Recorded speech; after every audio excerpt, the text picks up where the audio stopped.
Okay, will that be good enough? All right. And that was so quick. I mean, like, hey.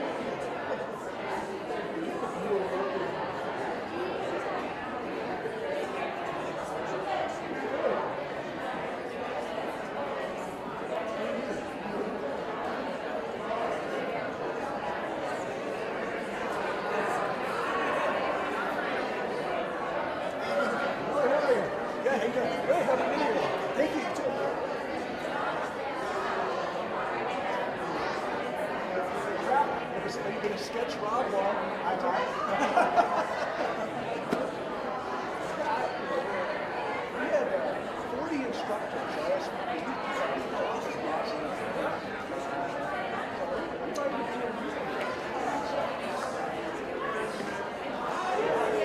That's great.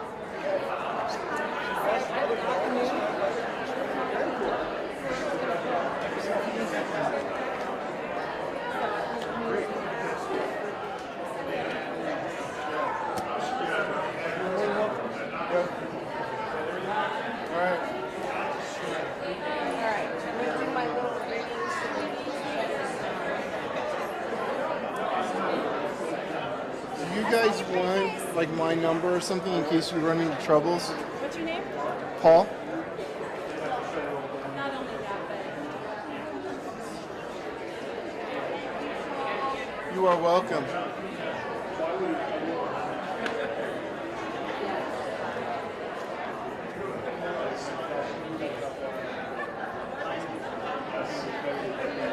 Uh, 720 323 7255. That's my cell phone number, so in case I'm not at my desk. I'm Okay. just going to call you so that you have mine, so that you know it's me. All right. Well, I just want to tell you we have a lot in common. Yeah? Yeah, I love your wife too. She's been so helpful to me. good. Around the transition. Oh, yeah. So, have a great day. All right. I'm trying to hit. Yeah, there we go. Okay. Got it. So you got my Naomi. Yep.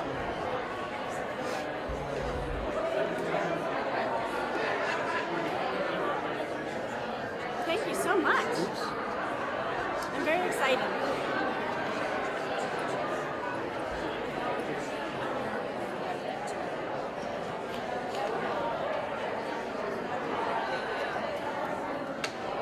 I'm just going to put this on there like I did before, just so that no, I'm just going to put it on the podium and drop down that box, so that if someone's at the podium, I'll get at least better sound, because there's no way I can get a feed. I can't get a feed to the microphone.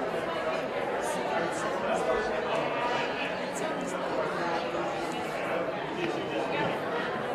So,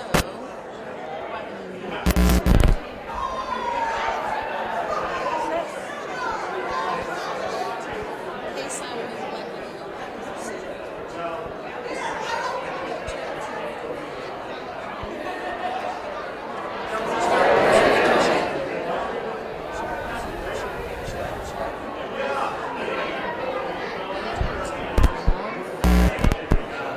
Check. I got it. It's ready. Take it up there with this.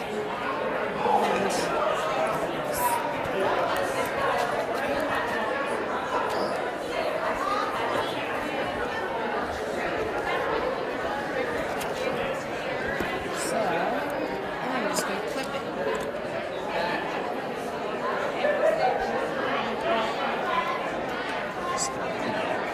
This podium has more options for clipping things than the other one did.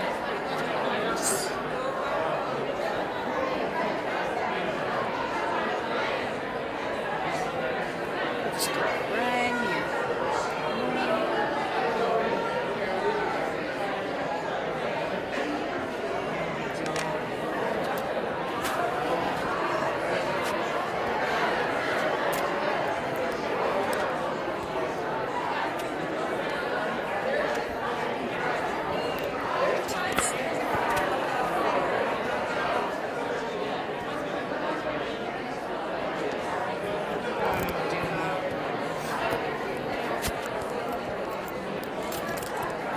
People probably, they bring their notebooks and their notes probably. Probably bring their notebooks up here and stuff. So I'm just going to do this. Paper clips are my friend. Oh, and some might, okay, but that stays there. Just do this. And then I'll clip it here and it'll make a good sound. It's not, it's a rigged situation, but yeah, that's what, yeah. So, but I have little so, I don't want yes. Oops, I just unplugged it. But this is actually tough to get out of here. So someone's gonna, that is, there's no, locked in there. Nope, it's all locked in. This is probably why someone hasn't fixed it by now. You need tools. Yeah, but I'll just clip this on here and make it clipped so tightly that it's not going to fall off if someone doesn't. But I don't want to wrap it so tightly that someone can't move the mic. So that's good. That's good enough. Secure it well. Good morning, everybody. There we go. There we go.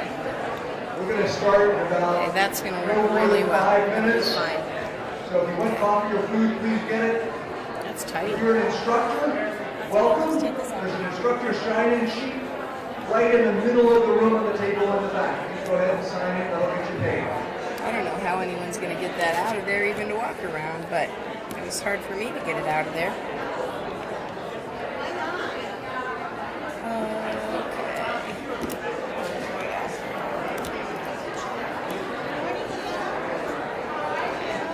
Ideally, it should just be the mic in here and not the cord, so that they don't, when they take it off, they don't disconnect it, you see? It should only be the mic, like that, so they can just unclip it. That's pretty tough. Okay, I'm going to fly myself here in case you need any technical assistance. Oh, okay. You're the go-to? I'm going to be the go-to. Okay. You look very nice.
live stream though. Yeah.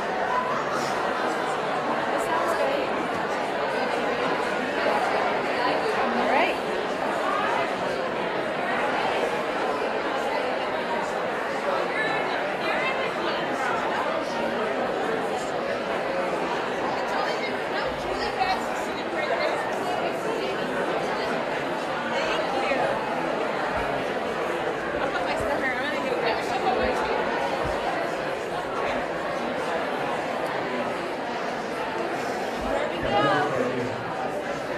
Okay, all of you who are thinking about the Broncos game, this is the 2-minute warning.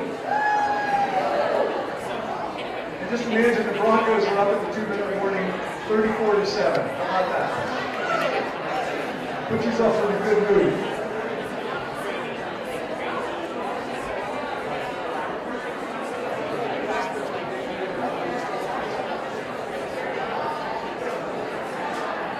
If you're an instructor and you haven't signed in, there's a sign-in sheet at the back of the room and that'll get you paid. You're really going in the back? Come on and sit down.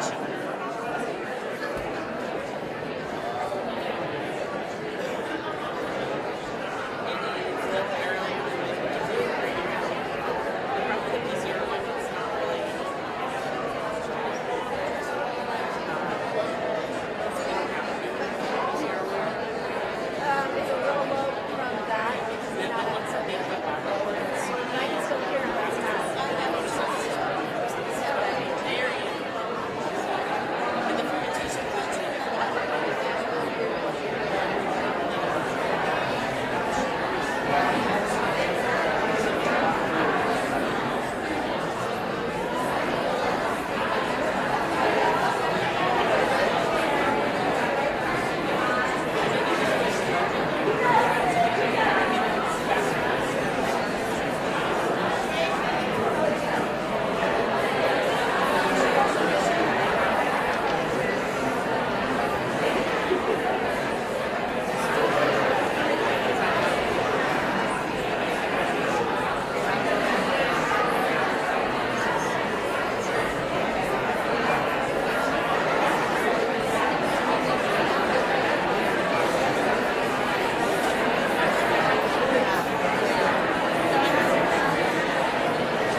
Okay, good morning, everybody. At 8:34, that's pretty good for range time. Okay, that means we're actually going to start. Everybody's here for breakfast? Thank you all very much for coming today. I'm really excited to have Dr. Rob Johnstone speaking today. He always wears the Hawaiian shirts. I was going to rock a Hawaiian shirt this morning, but I couldn't quite pull it off. Although some of you did see me in a trench coat and a hat earlier this week, so I don't know what color that costume.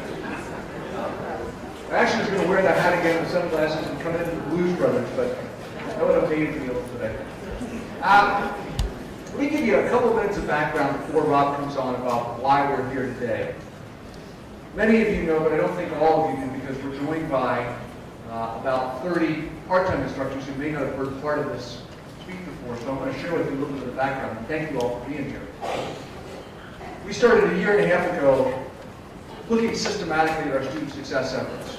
We've been talking about student success pretty deeply for the last 4 or 5 years, and we've done a lot, not the least of which was the major changes we made in developmental education. But it was clear that we needed to do more systematically at scale to move the needle. So we formed the Student Success Task Force about a year ago. That group worked through about a year, came back with recommendations last summer for 5 major changes at the college. We have implementation teams working on those changes as we speak, and they're going to be meeting more later this afternoon to talk about how we're going to roll out some of those activities over the course of the next year. In that process, as we've been thinking about student success and visiting some of the leading colleges in the country, reading the best work we can find, the national best practices and the research, the overarching theme that's started guiding our work is the guided pathways approach. And I'll let Rob do most of the talking about that. But simply put, it talks about looking at the student's journey from connection all the way through completion, how we draw an academic map that's easy for the student to follow, and how we have interventions along the way to help the students be successful. And it really is reimagining our model. I talked a little bit about this at the campus in-service. When Front Range was formed in 1968, it was at the vanguard of the community college movement. And community colleges were about providing access. And we did that really, really well. But I'm going to repeat the data that I talked about then, and I actually was first turned on to this from a paper that Rob wrote, about the percentage of students who get college degrees in different income classes. Remember, access is about opening the door to people who might not normally go to college, who couldn't have in the 60s or 70s gone to the relatively few colleges that existed at that point. If you're in the top income quartile, and you have an SAT score of around 1,100, 1,200, your chance of getting a degree in the first 6 years after high school, so by 24, is about 66%. If you're in the bottom income quartile, it's about 17%. That says that there's a hole in the model, right? There's some good things we're doing. There are folks that we really help take the next step. But there's a leaky pipeline. And so the question is, how do we fix that? How do we make the model come to the second generation? And we're not quite as fast as the computer industry that has version 2.0 and 3.0 every year. It takes a little longer to reinvent higher education.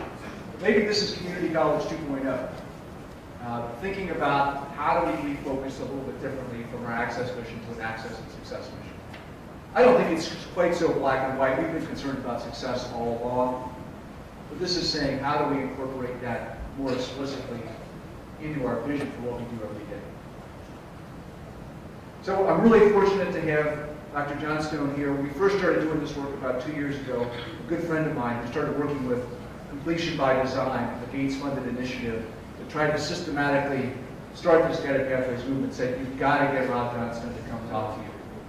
And it didn't work out at the time, but I think now's the perfect time where we are in our cycle of exploring this.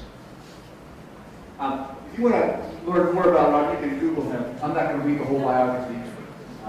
But suffice to say, he's got 10 years of experience as a director, dean, and provost in the California Community College system, 20 years as a consultant. He's been a consultant to higher industry.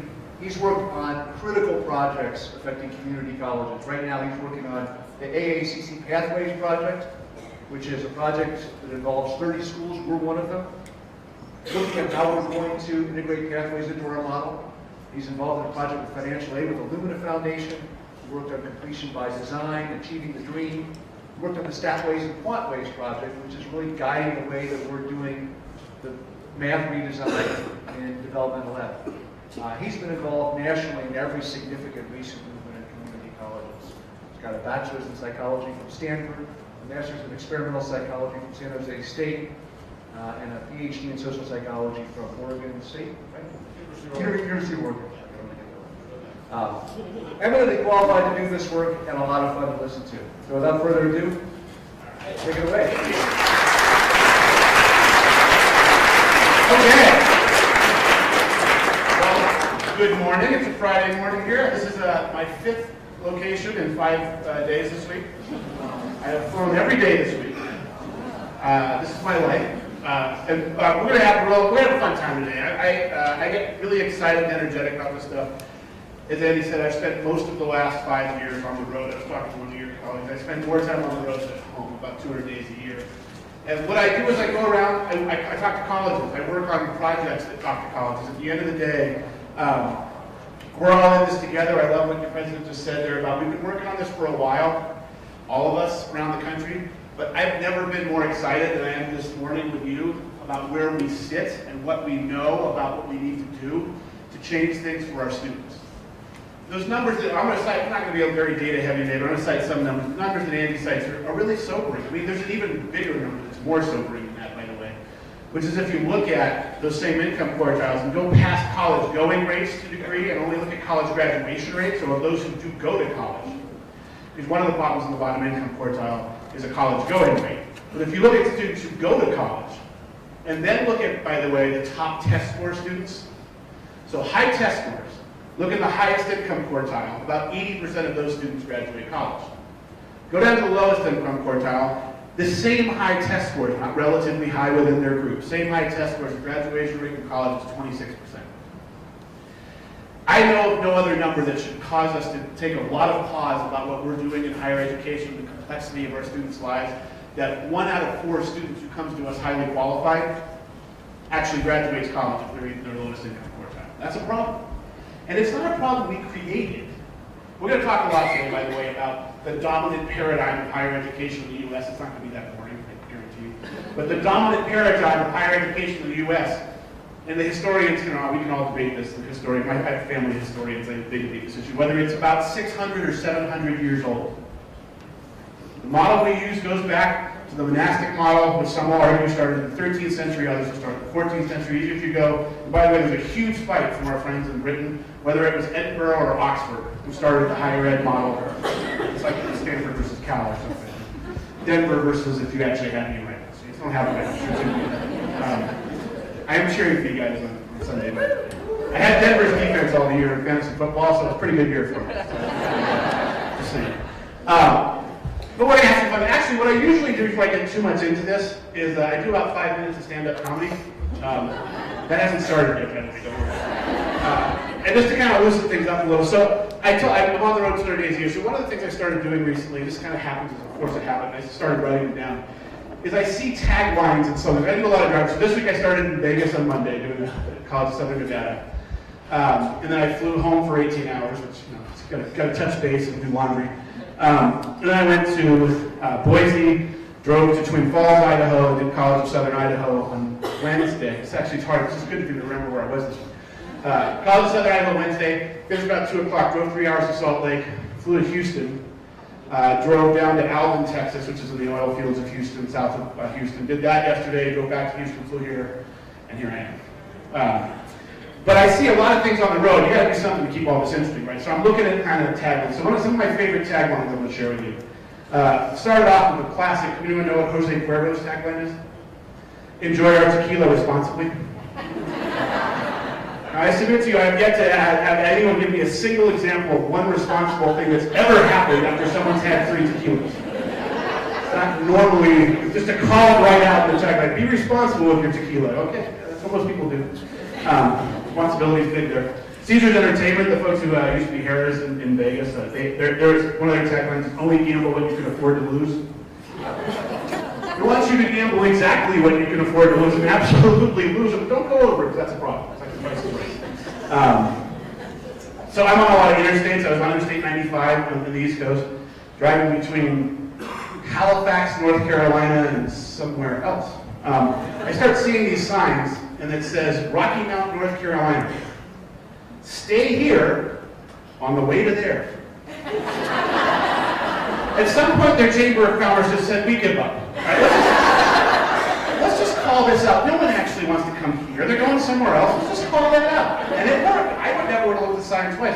And I had to actually try to figure out where people were going when they went through Rocky Mount, North Carolina. And apparently, it's Myrtle Beach. Is the answer to that. It's on the way to Myrtle Beach. But, some other one. This is actually just one from this week. This is new material. I don't know how this is going. I'm driving between Boise and Twin Falls, and that beautiful kind of high desert. You guys know a lot about high plains, high desert. And there's a truck stop. I stopped to get some caffeine. First of all, it's actually not the main one. The truck stop's got a sign out that says, voted the second best truck stop restaurant in America. I'm thinking, this is a cable show I need to see. Second, I stopped at a lot of truck stops. I'm on the road. But first of all, what did they do that didn't make them first? One of the things I'm wondering. What is the first best do? But the better thing is that I don't have this chain of gas stations by me. Maybe you guys have Sinclair. Do you guys have those around here? Yeah. So I'm looking at the logo, and it's got a dinosaur on the logo, and I just paused for a second. I'm like, that's really cruel. Right? You know, dinosaurs were roaming the Earth 60 million years ago. They got a pretty good gig going on, either an asteroid or cold, ice age hits. They're all gone. Now 60 million years, we got a logo of them reminding them that we're using their dead remains to power cars. Right? Like, this is a little bit, it seems like a little too much.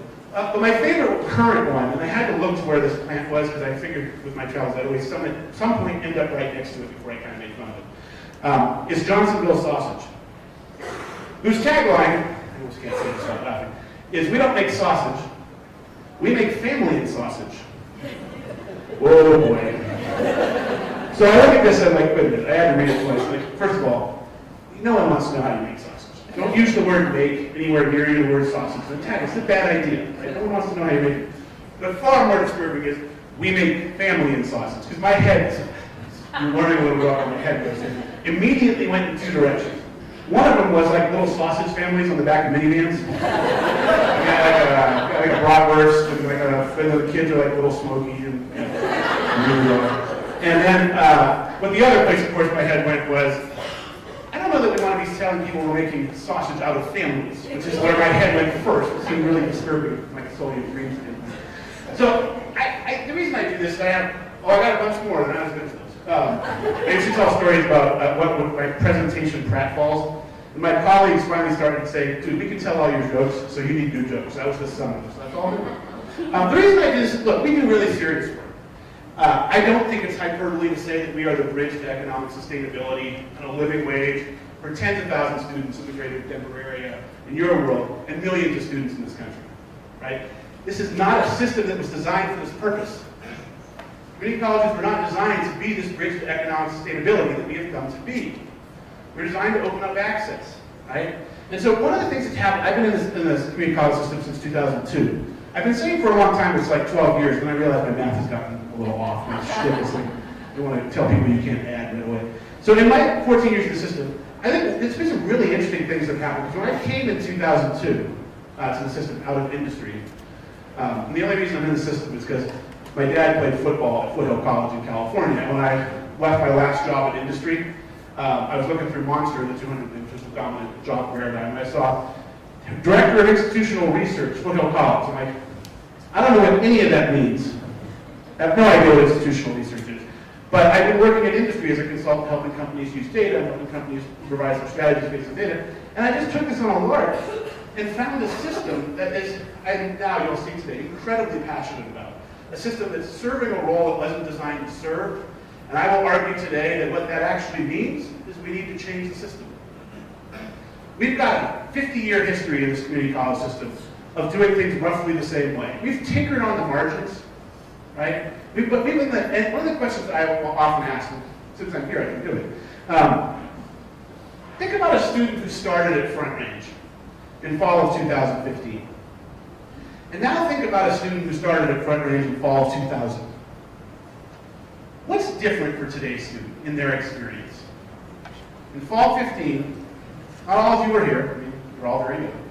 But for those who were here, or think they know what it was like in fall 2000, what's different now? What's that? Technology, almost always percentage, but how is technology different? Like, what is it about it? Laptops, courseware. I mean, by the way, this is part of one of the things of the digital divide. I do this project called Beyond Financial Aid. It helps colleges look at the things they can do past financial aid to set financial stability for students. I won't talk about it much today, but you'll hear about it in the middle on this Pathways project that you guys are in. But one of the things we talk about with the digital divide is that, you know, things like labs for computers are great. One of the vignettes we use is one of my old colleges, Skyline, was reviewing their processes, and they realized that starting enrollment, when you kind of do online registration at midnight, that's great if you have a computer at home. If you don't, you have to get in line at 8 a.m. You're 8 hours behind. And in California, that means you don't get the classes from home. So this was not something that was set up to screw low-income students, but it absolutely does, right? But we do have technology. We have courseware, right? We have some media. What else do we have? What's different for the student? Just the economic expectations, the economy, the job market, the whole world is different. So the world is different. That's interesting. I mean, so, say a little bit, say two sentences more. Like, what do you think is really different about it? I think what industry wants has changed. Interesting. And I think there are a whole lot of new jobs out there that didn't exist before. Okay, so the field has changed, right? There's different jobs, there's different desires for industry. We're going to talk about that point a little bit today, because I'm going to make the case to you that as we move down this model of guided pathways, we need to make sure we do a really good job that we understand what a liberal arts education means in 2016, because it's probably different than it meant in 1350. right? When we started this whole thing, what we need today is different, partially because what our students need in the field is different than what they needed before. I don't think it means we get rid of liberal arts education, quite the opposite. I think we could argue that students needed more than they did a long time ago. Having said that, it doesn't necessarily mean that the way to give students a liberal arts education is let them wander through your curriculum, picking courses that aren't meant to be connected together, and somehow magically having it result in their achievement of a bunch of institutional learning outcomes that we don't actually measure very well. I know that's not a rosy picture, but I have some opinions about that. But yeah, I think this is, and by the way, one thing, I'll come to you, Wins. One thing I will say, and this is something to get out of the way early, because I'm guaranteeing you all say it at some point. I'm going to argue that 99% of your students are career focused. About 1% of them are here for the love of learning. And even if they, maybe that's high, by the way. I gave it 1. I used to say 5, people are like, oh. 1% are here for the love of learning. Now, remember, we were often here for the love of learning, and we ended up in higher ed. And part of a lot of what we do is revisit what we went through on the next generation because we went through it, rather than asking, is this the best system to produce the outcomes that we're all trying to produce? Our system worked for us. That doesn't mean it works for everybody. We have pretty good data, by the way. I wouldn't be standing here if your graduation rate was 85%. I would not be standing here. We'd be asking you to come to presentations around the country about how your graduation rate is 85%. I'm going to tell you today about a college, community college, whose graduation rate is 83%. It's an anomaly. I will give you that as a preview.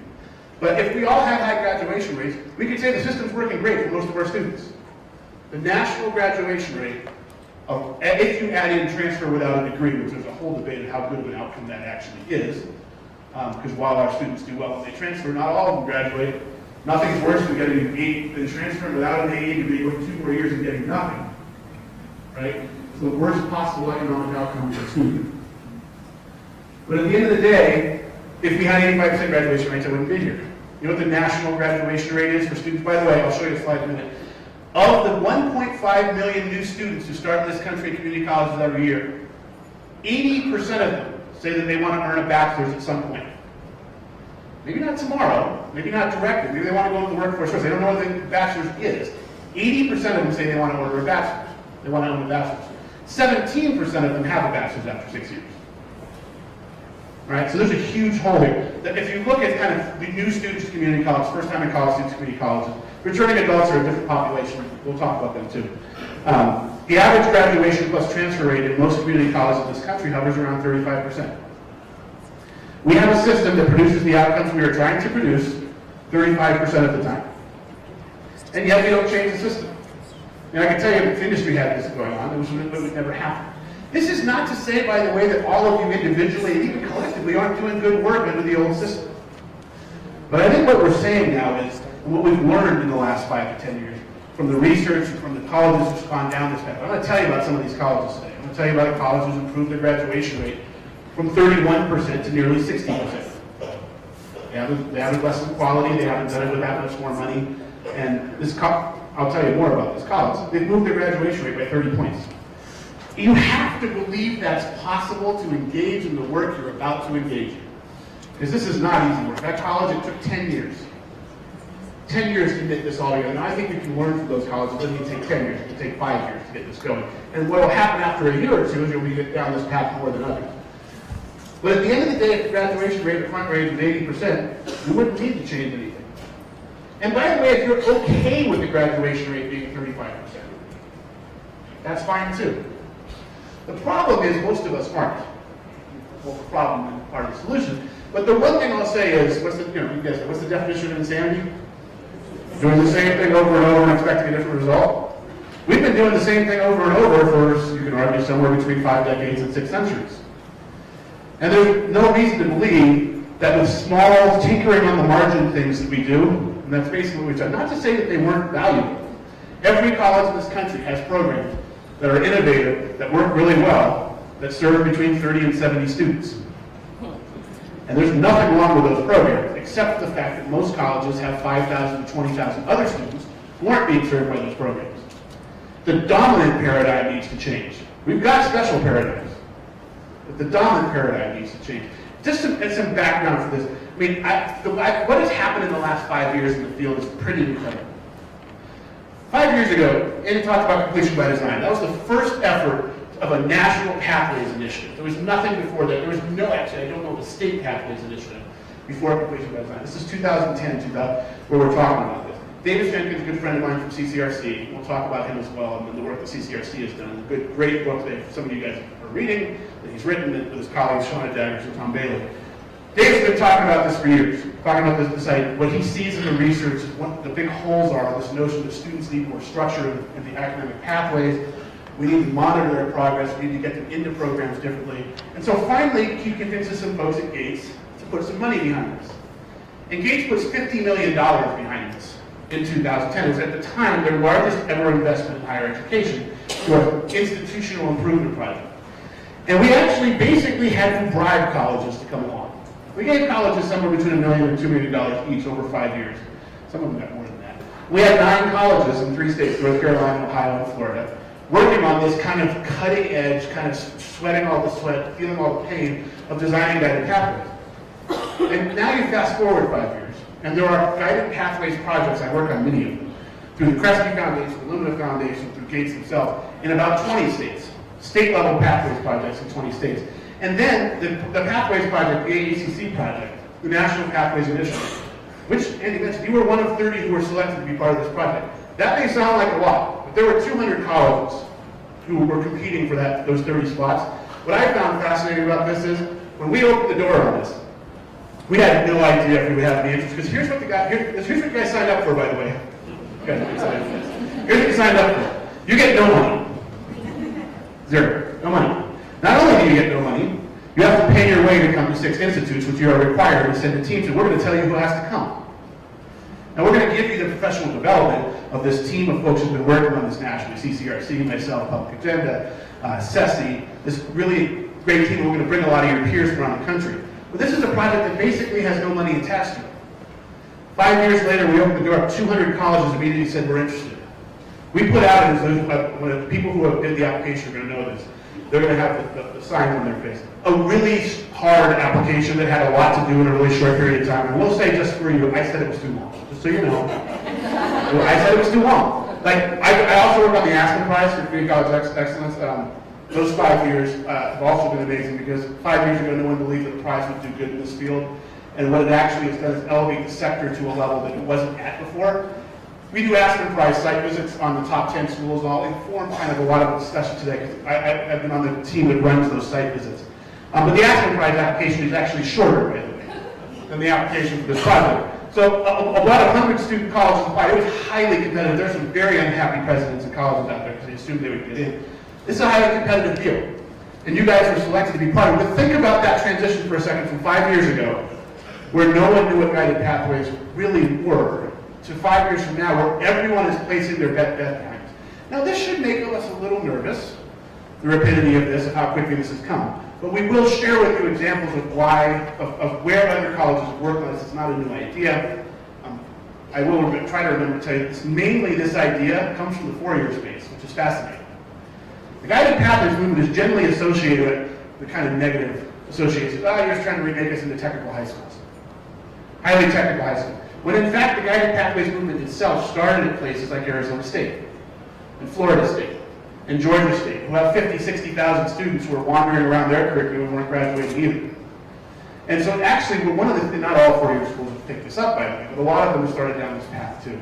And so this is all to say, last thing I'll say about this project here, first of all, congratulations to you as well. I do know how competitive the process was. And I think it will be an amazing catalyst for you at the college. We're not going to do anything for you aside from catalyze you with some thought capital and some tools and resources. At the end of the day, the change is made by you. And that's why you have to both A, believe that there's a problem, and B, believe that the prescribed solution or the prescribed solutions that we're going to talk about are going to address the problems. And I hope that when we come out of it, you should have a lot of questions about this, by the way. And this is not, you hear that I'm a former strategic consultant industry, and you go wherever my mind goes when I hear someone's a former strategic consultant industry. Oh, lots of binders on shelves and 7-step processes with color-coded steps. That's not what this is about. This is about an exploration that you at Front Range will do with a series of principles and a series of thought processes. And I'm really excited for you guys. So let's get into this a little bit here. We're going to do an exercise first. which is both going to make you laugh and groan in a minute. But I want to thank the folks that this particular presentation, Davis Jenkins and I are friends and colleagues. We go around the country sometimes together, sometimes apart, presenting on this stuff. And a lot of this work has been supported by the Gates, Kresge, and Illumina Foundations. One of the things about these foundations is they sometimes get a bad rap for trying to muck around in higher education without knowing what they're doing. Because largely they muck around in higher education without knowing what they're doing. But they want the same outcomes you want. They want more students to get through with degrees of high quality, and most of them are not blaming us for the results we've had. They're trying to catalyze change in the best thinking in the field. The one problem about these foundations is they are not populated by people like you and me who work at community colleges. And one of the roles that I play on all these projects, and having spent a decade on the ground wrestling with the very same issues you're wrestling with, is to try to be an interpreter between foundation feet and the ground. And I gotta tell you, they're getting better at understanding the issues that we're wrestling with. But they are really behind a lot of this and supporting it. Other folks like Public Agenda, Jobs for the Future, some other organizations. All right, so here's where you're gonna start groaning. We're gonna picture ourselves being a new student. I'm gonna use my field, I'm gonna use psychology. I'm gonna say in a minute that we should never let anyone major in psychology. Unless they sign a waiver saying they understand that to get a job in psychology you need a master's or a doctorate degree. A lot of head nodding. You know what a BA in psychology gets you? You can be a manager in an enterprise vendor card. Right? Now, that's not necessarily a bad job, but it's probably not why most people went into psychology. But I think we've got to be a little more honest with students about this and tell them up front. Sometimes faculty do this in classrooms, I'm not saying we don't. We've got to be more clear and more honest with what the end game is here for students. Because 14% of the students in this country are psychology majors. It is the second largest major in this country. And about 2%, if you're really charitable, of the jobs in this country are in psychology. We've got a huge mismatch here. We obviously have a huge mismatch in nursing. How many students are in your nursing program a year? A couple hundred? Let's say 200. How many students in front grade do you think consider themselves pre-nursing? All of them is a classic response. It's amazing how consistent this is, by the way. You will often multiply the number by 10.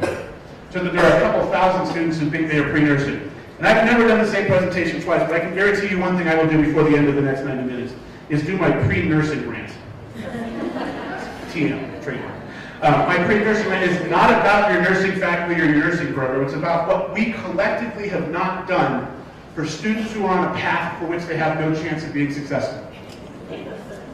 We collectively have, now you may be doing something here. Collectively, we have not done much. We've left it to the students to navigate systems that we have hard times navigating ourselves. And when we have data, which you do, that you've got data showing that certain students A through F are not going to get into the nursing program, historically we've done nothing about it.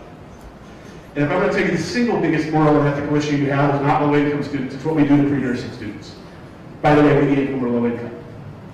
So we will do that. That wasn't the rant, that was a short version. I got a rant. Because I'm going to give you some solutions there too. But first we're going to go to a website. We're not going to yours, don't worry. And then when we do this, you're going to think this is a story about website design. It's actually not. It's a story about the chaos that students are put through as they try to move through our institutions. The website is merely a manifestation of that chaos. Some of them are designed better, some of them, by the way, very rarely do you go to a college and say, we love our website, we think it does exactly what we need it to do. Now, I got to tell you, as a former web design, kind of working for web design firms, this has about 5%, if anything, to do with your web design capacity, and about 95% to do with what the web is trying to model. What are students trying to do with your website? And is it actually possible for us to model what's currently happening as those students try to move through it? But here's what we're going to do first. We're going to go through a website as a student. Now, I picked a four-year school here to do for a reason. One is because what students are actually trying to do in a four-year school is easier than what your students are trying to do. Because in a four-year school, every student who starts their four-year school is trying to get a bachelor's. It's the first thing they're trying to do. Your students, you got 6 million options, right? You got short-term certificates, you got long-term certificates, you got terminal AA degrees. I'm not sure where we came up with that term. Killing people with AA degrees. You got terminal AA degree. We've got transfer without a degree. We've got transfer with a degree. And then we got 80 places to transfer to. It is that complicated, right? And so this is actually less complicated than what we put students through, but I still think there's a lot of stuff in here that you're going to like and grow in. So here's how I picked this college. You may notice a thread on the football. I'm actually not that huge of a football fan, but I was watching college football a couple of years ago, And I was sitting there and I was watching, I think it was Texas A&M and South Carolina. It was when A&M had Johnny Manziel. And South Carolina was getting killed, right? So what I did is like, I'm looking there, right? A good website example, so this is how I picked it. I looked at South Carolina, they're already getting hammered in the field, and they're not going to care if I look at them. So I will tell you this, I've been doing this now for about 18 months. And their website now is so much better than it was 18 months ago. I guarantee you I had nothing to do with it. But at some point I got that whole, I wonder if they're listening. I'm really hammering their website. But so here's what, so if you're a new student and you're interested in psychology and you see this website, where would we go?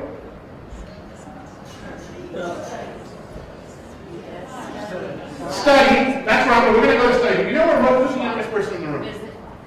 Who's in their 20s? Raise your hand. All right, where would you go? You'd go to study. Anyone else go somewhere else? You know where most millennials go? Where? Search engine. Millennials go to the search engine. You know where the last place you want them to go? Your search engine. Most search engines on college websites, you know what you're going to get if you put psychology in there? Someone's going to try this on their phone while I'm doing this. This is starting happening. But on most community college websites, if you put in psychology, you know what you get? Department minutes, board meeting minutes, and hiring documents. Because those are what come up. They're the most common documents that come out of psychology are part-time jobs in psychology, it's board minutes. These are the things that come up in search engines, right? Now, good on you if that doesn't happen with yours. But the search engine is not where you want them to go on average because we have not done what a lot of companies spend a lot of money and time doing, which is search engine optimization. To actually optimize the search process so that the stuff you want comes to the top. To do that, you have to know what students are likely to look for and actively manage that process. We don't have a lot of time for that, right? So the net result of that is a very good. But study is where I went. So let's go to study. And I clicked on majors and degrees because I knew I wanted psych.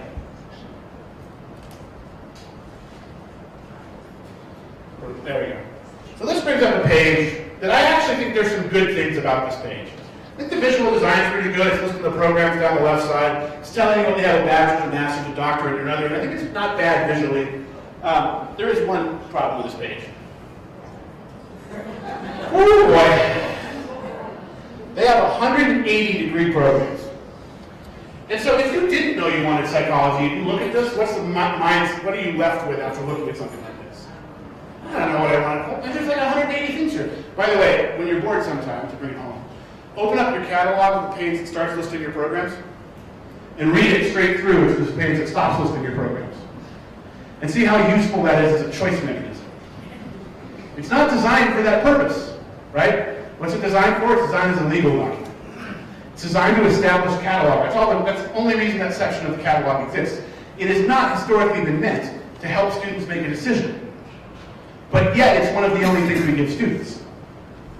Most colleges, even if you have mandatory advising before students start, by the way, this is actually something that happened.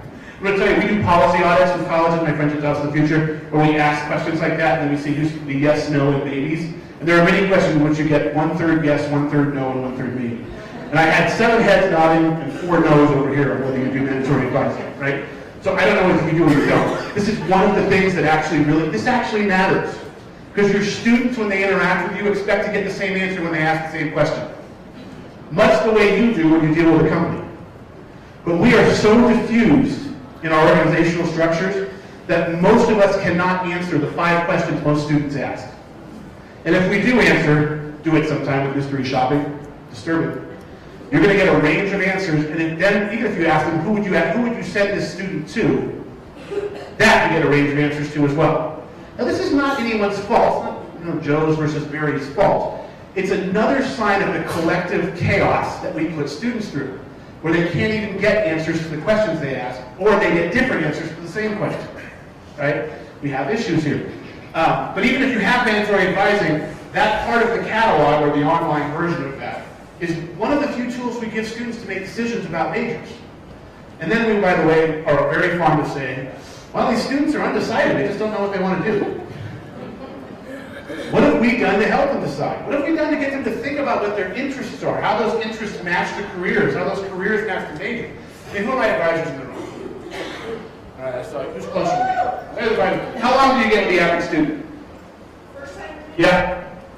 15 minutes.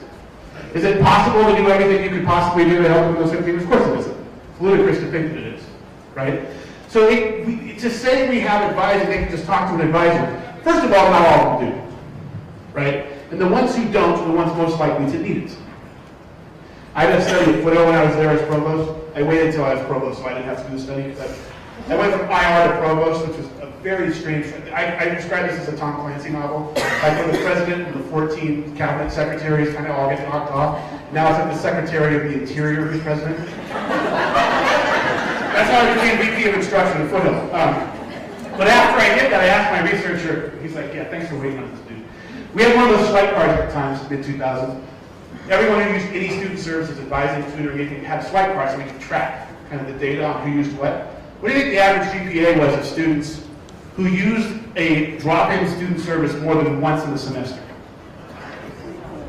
3.71. 371. So we were brilliant at helping B+ students become A- students, right? Which is not without valor, right? But most of those students were going to complete or transfer anyway. Now, by the way, we did it was 5 more. We had this small group of students who were way at the other end of the spectrum. The 0.0 GPAs, 0.5. Who, I'm just going to be honest with you, that's not where the leverage is in your institution to move your successor. It's not at the bottom, and it's not at the top. I want to make sure we do something for the students who really, truly are at the bottom, but I got a big problem with the fact that most of our efforts don't focus on the middle. What's your graduation rate overall? Yeah, transfer. 35, 40%? 43, that's pretty good. If you're going to move 40, that is pretty good. It's sad to say that's pretty good. That's pretty good. 43%. If you're going to move that 43 to 60, it's not going to be by finding more of the super qualified, highly resourced, rich white students.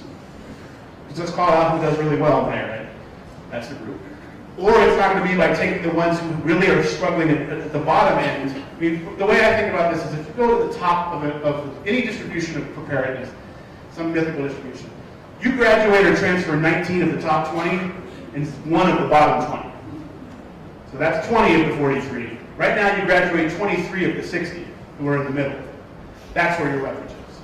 Your leverage are with the ones who are on the margins of being successful and on the margins of being able to move forward. That's where all the leverage is. And that's, by the way, a group who tends to be more low income and more minority, which actually helps you with your equity plans as well. We'll talk about that as well. So all this is linked to, all right, so I see psychology. By the way, before they fix this, I'm going to tell you all the errors that used to be there because they were really funny. This bubble is not here. So it looked like they didn't have a bachelor's in psychology, which I thought was cool because I go around saying too many people major in psychology. That wasn't it, right? It was just an error. They fixed the error since then. But if you're a student, you get to this page and there wasn't a B there, you'd be like, I guess they don't do psychology for undergrads. Unless you had the social capital and knowledge to know that of course they do psychology because it's a cash cow for college and everyone does psychology, right? And you're not likely to know that unless your parent works at college, but you could know that. So let's go to psychology though. So we'll click on here. These used to not be hot links, by the way. Another thing. I really think one of them heard one of my presentations. All right, so we come to this page. Psychology in South Carolina. It's a science of mind and behavior, what to expect. Here's the undergraduate degree. We do see that they have a BA or BS. It's got some stuff about it. We can apply for admission. It's got some graduate degrees. It's got some certificates. What do you hit next? You're trying to find out what this degree is all about. Yeah, I'd love to see about courses. Where's that? Yeah, it's nowhere. What to expect. So what I did do is I clicked on Department of Psychology, because this isn't a hot link either, by the way. Do you expect this to be a hot link to that list of courses you think would be there? It's not. Department of Psychology. Goodness to him, I love this kid, by the way. I love this kid. You know what? This kid's going to go to high school, someone's going to find this picture. I guarantee you someone's going to find this picture. So now we got this home page, and the good news is it's telling us where the office is located because we're going to need that because we can't find what we want. So we look down at here, we've got some stuff here, congratulations. Still not a whole lot helping us. So we have a nav bar over here. Where do you go next? Undergraduate program, I'm with you. That's what I did. By the way, web design people or people savvy about web design, how many clicks are we on now? Like 6 or 7. We're not close yet, by the way. 2 clicks, 3 clicks max is what the research shows most younger millennial students and even Gen Y students, even you, want to actually do on a website, not searching with 15 different things. All right, so we got some, this is actually new. They got some pictures of students here, which I like. Undergraduate Studies Directory. Here's the office and the mailing location again. That's it. So we got to go back to the nav bar. We're still going. We got advisement and curriculum. Where are you going? We're dead 50-50 on this, by the way. This is also new, because they didn't have advisement before. They only had this curriculum thing. So I went to curriculum. Hey, cool, we got a degree plan. Alright, nothing else. Right, by the way, remember your website's probably not much better. It's probably better. But this is what your students are going through. Right? So I get to this place, and of course, now I've got one choice. I'm clicking here. So I click on the degree plan. And this brings up, so I spent 25 years now doing some version of consulting that involved research and data and strategic consulting. This is my favorite worst design form ever. And it used to be worse. This is my favorite thing about this. So this is clearly like, you can see it, this is like some college-wide template that they filled out here that kind of supposed to combine to it. Psychology. So let's go back to that psyche of the student. One of the things about the psyche of your entering students are very different. We do have some students who are here, they're highly motivated, they're highly prepared, they know they're going to get a better education here in the first few years before they transfer into cheaper. They're the unicorns, right? They're the ones that we all want to find more of. Everyone's trying to find more of these students, by the way. And yeah, we have those students who will navigate anything during your student government. They're all the students who, they're the ones that are going to be fine. But a lot of your students have a dominant mental paradigm, which is, I'm not sure I'm college material. I'm not sure college is for me. I'm not sure I can do this. Many of them had high school experiences that were not that successful, or had big holes in them. So they come in with a mindset of, I'm not sure this is for me. And that experience they just went through may confirm it already. And now we're going to confirm it beyond a shadow of a doubt. By the way, I have a whole other rant which I may or may not get to, which is the other thing we do first to them after they get this is what? We give them a placement test. In the two subjects they hated the most in high school, math and English, and we tell them, we confirm beyond a shadow of a reasonable doubt for most of them that they're not college material. And you guys are on the forefront of dead ed redesign, which I love. Whether it's that way, quant way, alternate pathways, co-curricular, all the stuff that are being tested. But historically, if we had been honest to the students who tested 2 levels below, we would have, in truth and advertising, would have said only 10% of you are ever going to get out of the sequence.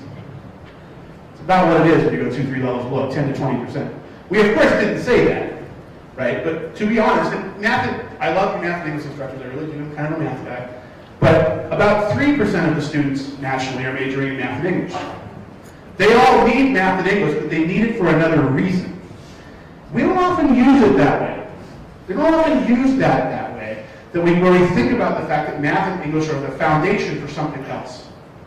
Right? Things like StatLand and Quant might tell you, maybe we should think about what career students are trying to train themselves for.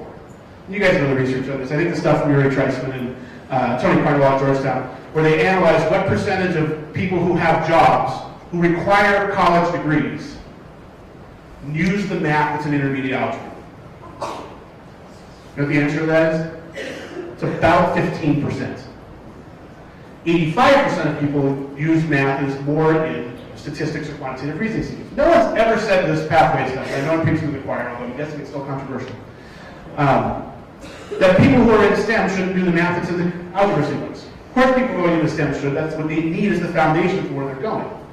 But in fields like psychology and sociology and the other fields, is there another way to do computational reasoning that gets you the outcomes you want that are more applicable to them in the real world? You guys are on this path, right? You know this. But think of that psyche thing. The reason I bring it up still is the psyche of that entering student. Here's the 2 subjects they probably struggle at and manage most. By the way, the other thing, I have a really long rant on this and not go off, is why we've decided that English and math are the only 2 arbiters of college readiness. It's the only 2 things we use to say whether you're college ready or not are English and math. I've got some great data I can show you from another presentation another time that suggests that English and math are highly predictive of success in other courses, but they're also proxies for many other things. And those other things are a whole host of non-cognitive things like confidence, motivation, grit, social capital, hope. Hope is a fascinating one, by the way. There's a college in California that gives a 7-item hope questionnaire as part of their application. It's more predictive of graduation than anything else they do. 7-item multiple choice questionnaire on hope. Not hope about college, generalized hope. Right? The notion that we can do this, we're going to get through it, and I'm going to get to where I want to go, is not in the minds of most of your students. Math and English are great. There are also proxies. I have some data that says that English is very predictive, by the way, your English level, how well you do in a psych course. So is math, and there's no math in that psych course. By the way, the English is also predictive of how well you do in an activity-based yoga course. Not the history of yoga or the theories of yoga or selected readings in yoga. But to get out in that yoga course, English is highly predictive of your success rate in that. So clearly, what I'm telling you is put prerequisites in all your athletics courses from English, so that people are through English before they get into it. But this is the type of mentality we had about English and math. They are the gateway, supposedly, to everything that we do. But most of our students are not here to do that. They're here to do something else. There's a mentality in there I think we need to recognize. But let's go back to this form. All right, so let's start with things that confuse students from the get-go. I know some of you back when I see this. Looking at this slide over here, first thing it says is writing, CMW in parentheses. Who knows what that, I still don't know what that means, by the way, after having done this for a long time. 6 hours, English 101, English 102. What are some assumptions we're making about students here? That they're going to know what? What order they should take these in, what an hour is, whether they're qualified to take English 101 now. Many of them, even at the University of South Carolina, aren't. We got a lot of assumptions built in here. History, 6 hours, by the way, grade of, I love this. Grade of C or better required in writing. D or better in history. Clearly not as important. Writing very important. History not. I don't know what's going on there. So you got US non-US, some things on this left side over here. So 6 hours, I'm assuming these are 3-hour courses, although I don't know, right? Nowhere does it say these are 3 hours. This makes it look like some of these courses are modular. It's hard to look at this and have a sense of what's going on. What are these courses? Can I take them in any order? I assume it's 3 units from each, by the way. I have to assume that because it doesn't say it. And then we get to math and analytical reasoning, which is my favorite part of this one. 6 hours or 12 hours. So you're telling me I have to take 6 hours of math, take 12 hours of math. I'm taking 6. I don't know about you.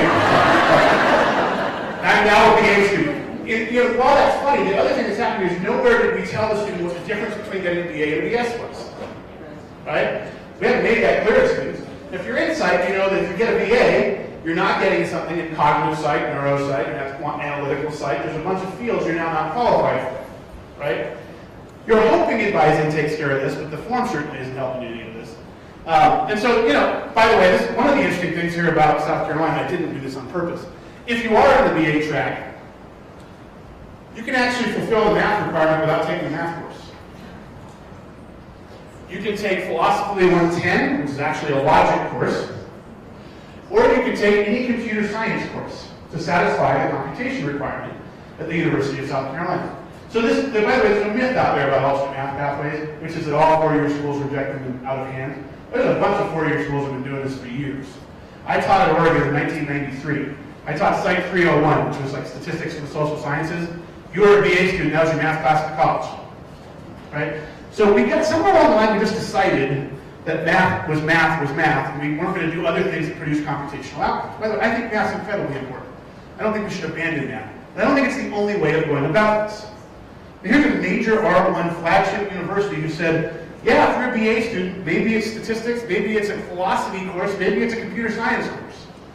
I mean, the notion of what is a computational learning outcome does not have to be only the answer of intermediate algebra. It is for some students, but not necessarily for all of them. So other things on here, we got foreign language down here. You can take between 0 and 9 hours of that too. I'm going with 0.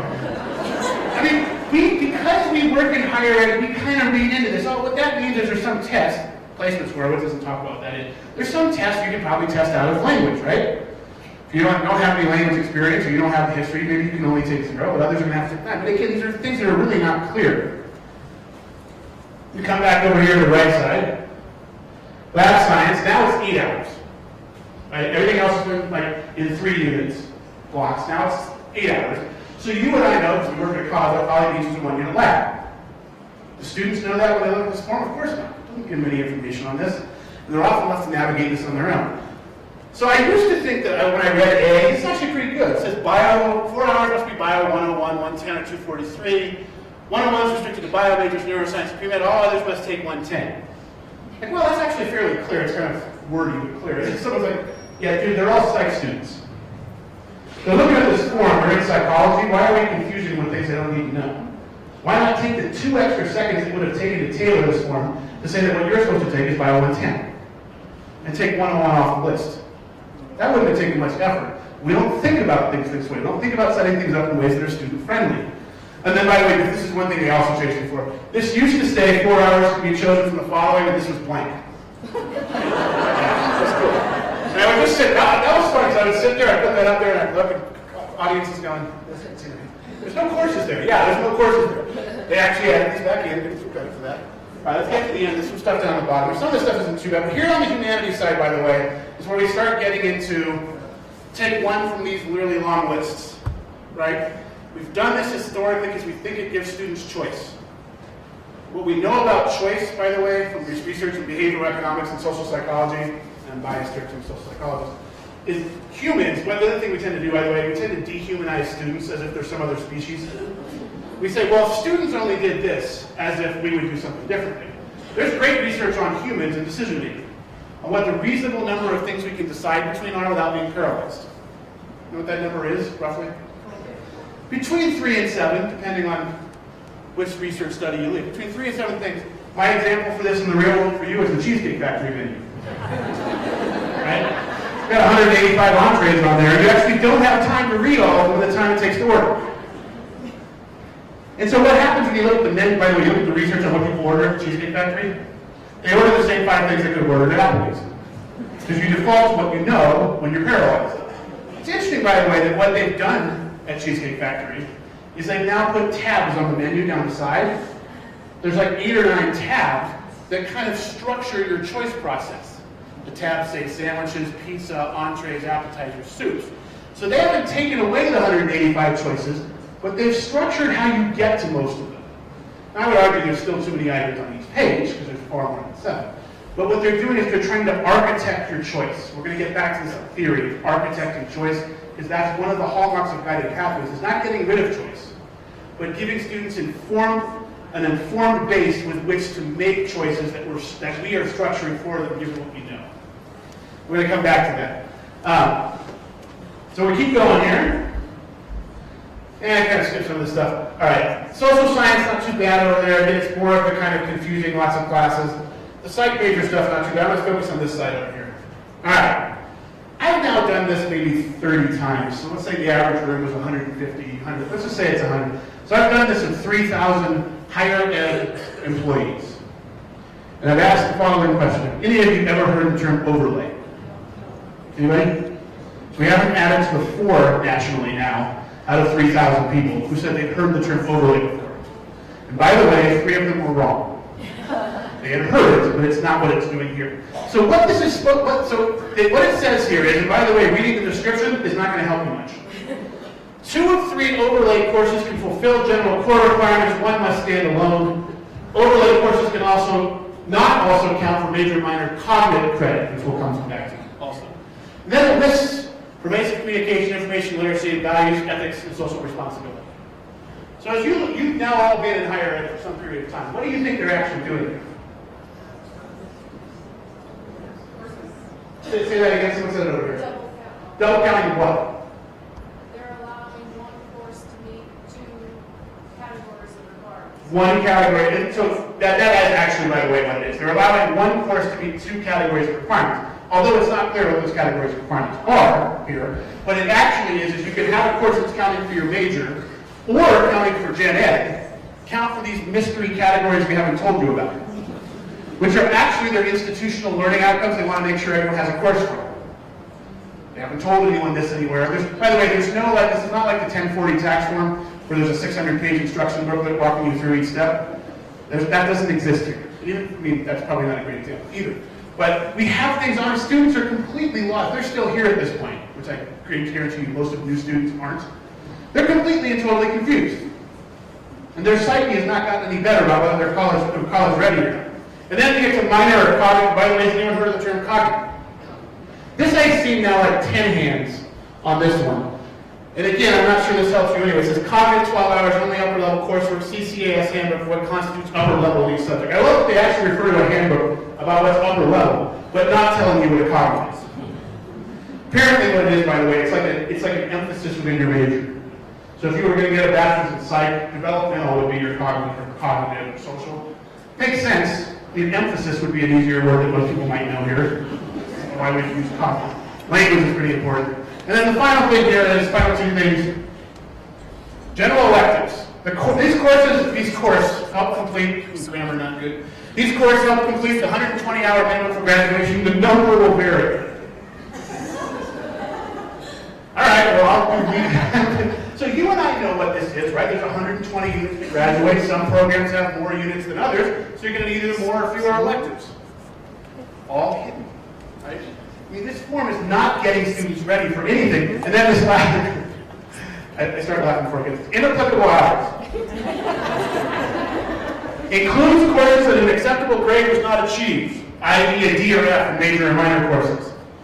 And all PE and first aid courses definitely record those here. So when I get this in, it's like the scarlet letter, right? It's like wearing a t-shirt that says Econ 1, I got a D, Psych 30, I got an F. Like, I have no possible idea what purpose it serves.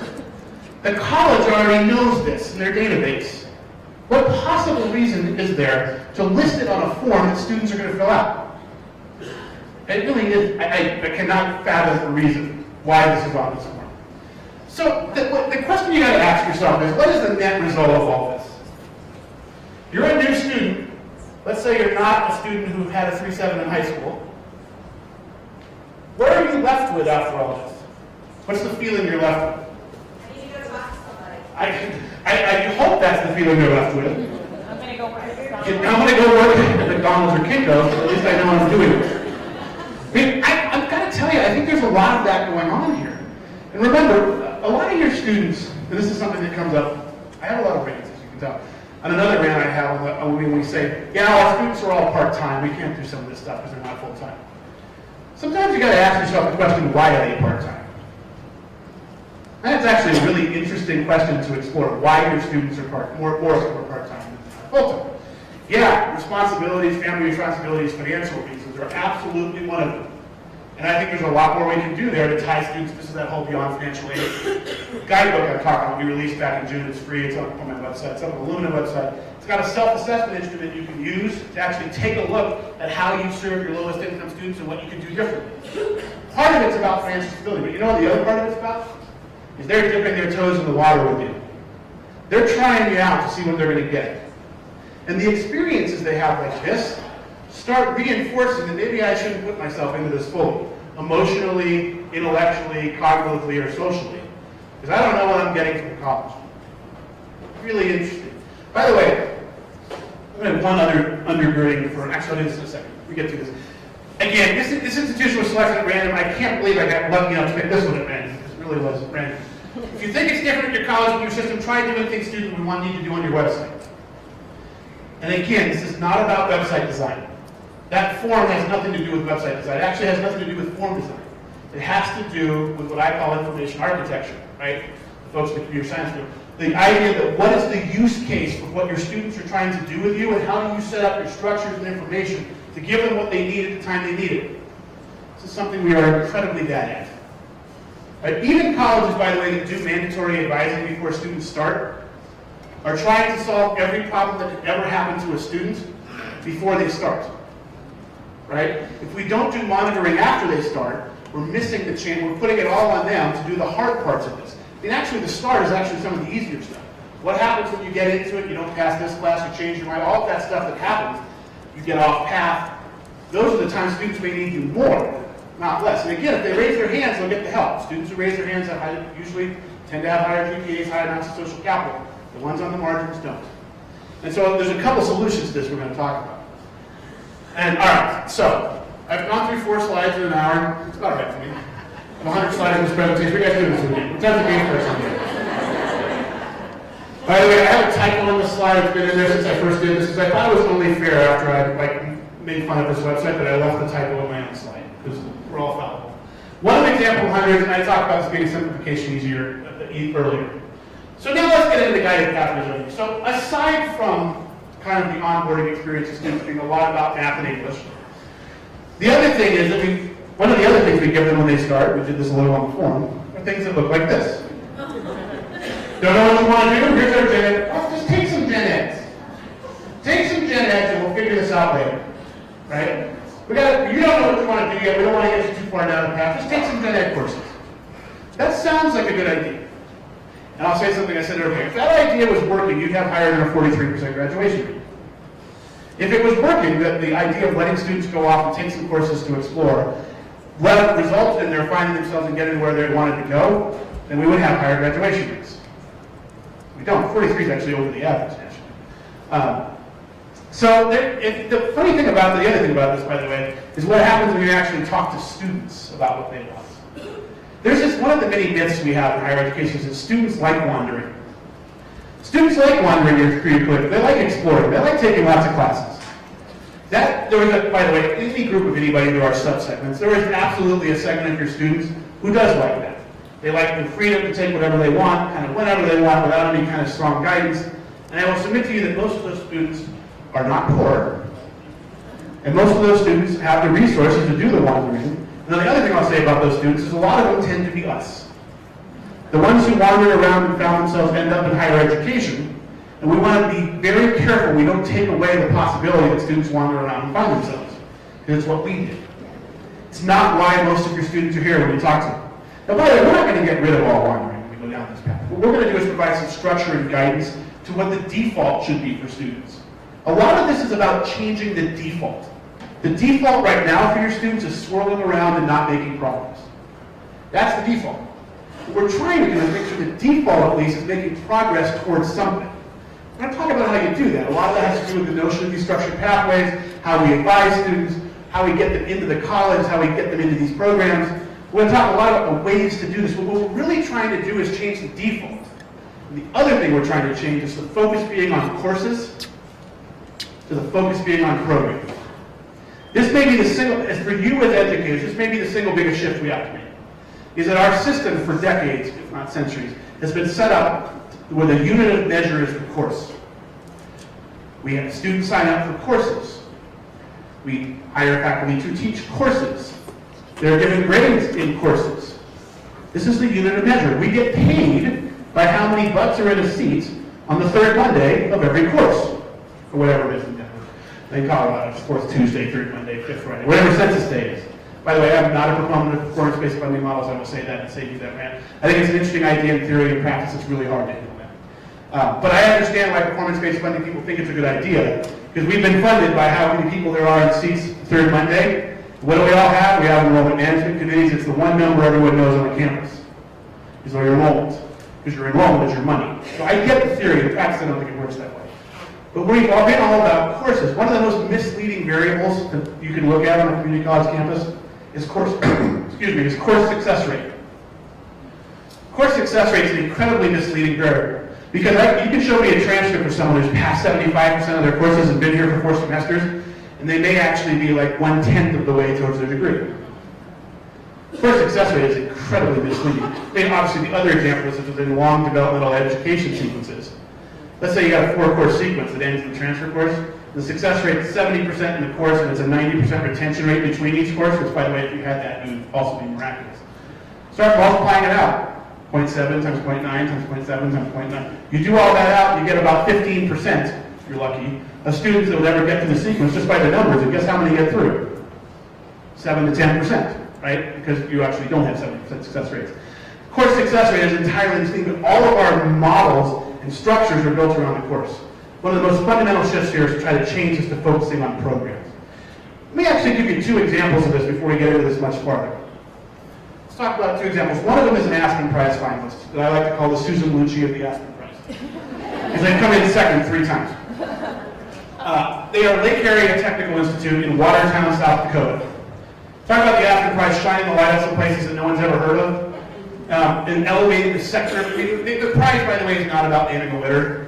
It's about recognizing and celebrating excellence in the community college sector and actually getting the public to understand that this sector is really important. And it's actually done a really good job of elevating the sector. In fact, it's done nothing else. Because one of the reasons I can prove that is President Obama gave the graduation speech at Lake Area Technical Institute in Watertown, South Dakota. It is an 1,800 student college in the 3rd largest city in South Dakota, Watertown, which has 55,000 people in it. This is a tiny rural town. It's 2 hours north of Sioux Falls. Rural America, right? This is a place that's got 28 degree programs. You cannot take a course at Lake Area Technical Institute. You can only sign up for a program. You cannot go there and take Psych 1. You cannot go there and take a drafting class. They have 28-degree programs. They're not all, by the way, some of them are highly technical, right? This is the upper Midwest. This is ag business. You've got about 8 different ag programs, ag machine, ag repair. You've got all the health sciences. You've got nursing. You've got some accounting certificates. You've got air, in this place, I don't know how they've done this. They have like an aircraft graveyard there for an airport maintenance program. They get FedEx to donate planes. Like, they've got this crazy like setup. They have 28-degree programs. And so no student goes there to take a semester of courses and figure it out. So your mind goes where mine did when I first heard about this. It says, wow, this will leave a lot of people out. They don't know what they want to do. 90% of the students in the local area who express an interest in the college in the spring are enrolled in one of those 28 programs in the fall. Your capture rate for students who express interest in your college, if you're lucky, most of it's about 50% if you're lucky. They get students into the program because they've entirely changed their onboarding experience from recruiting to advising to an intense over the summer trying to get students matched to programs. Not all of them get into the program they want, by the way. Not all of them are getting into nursing.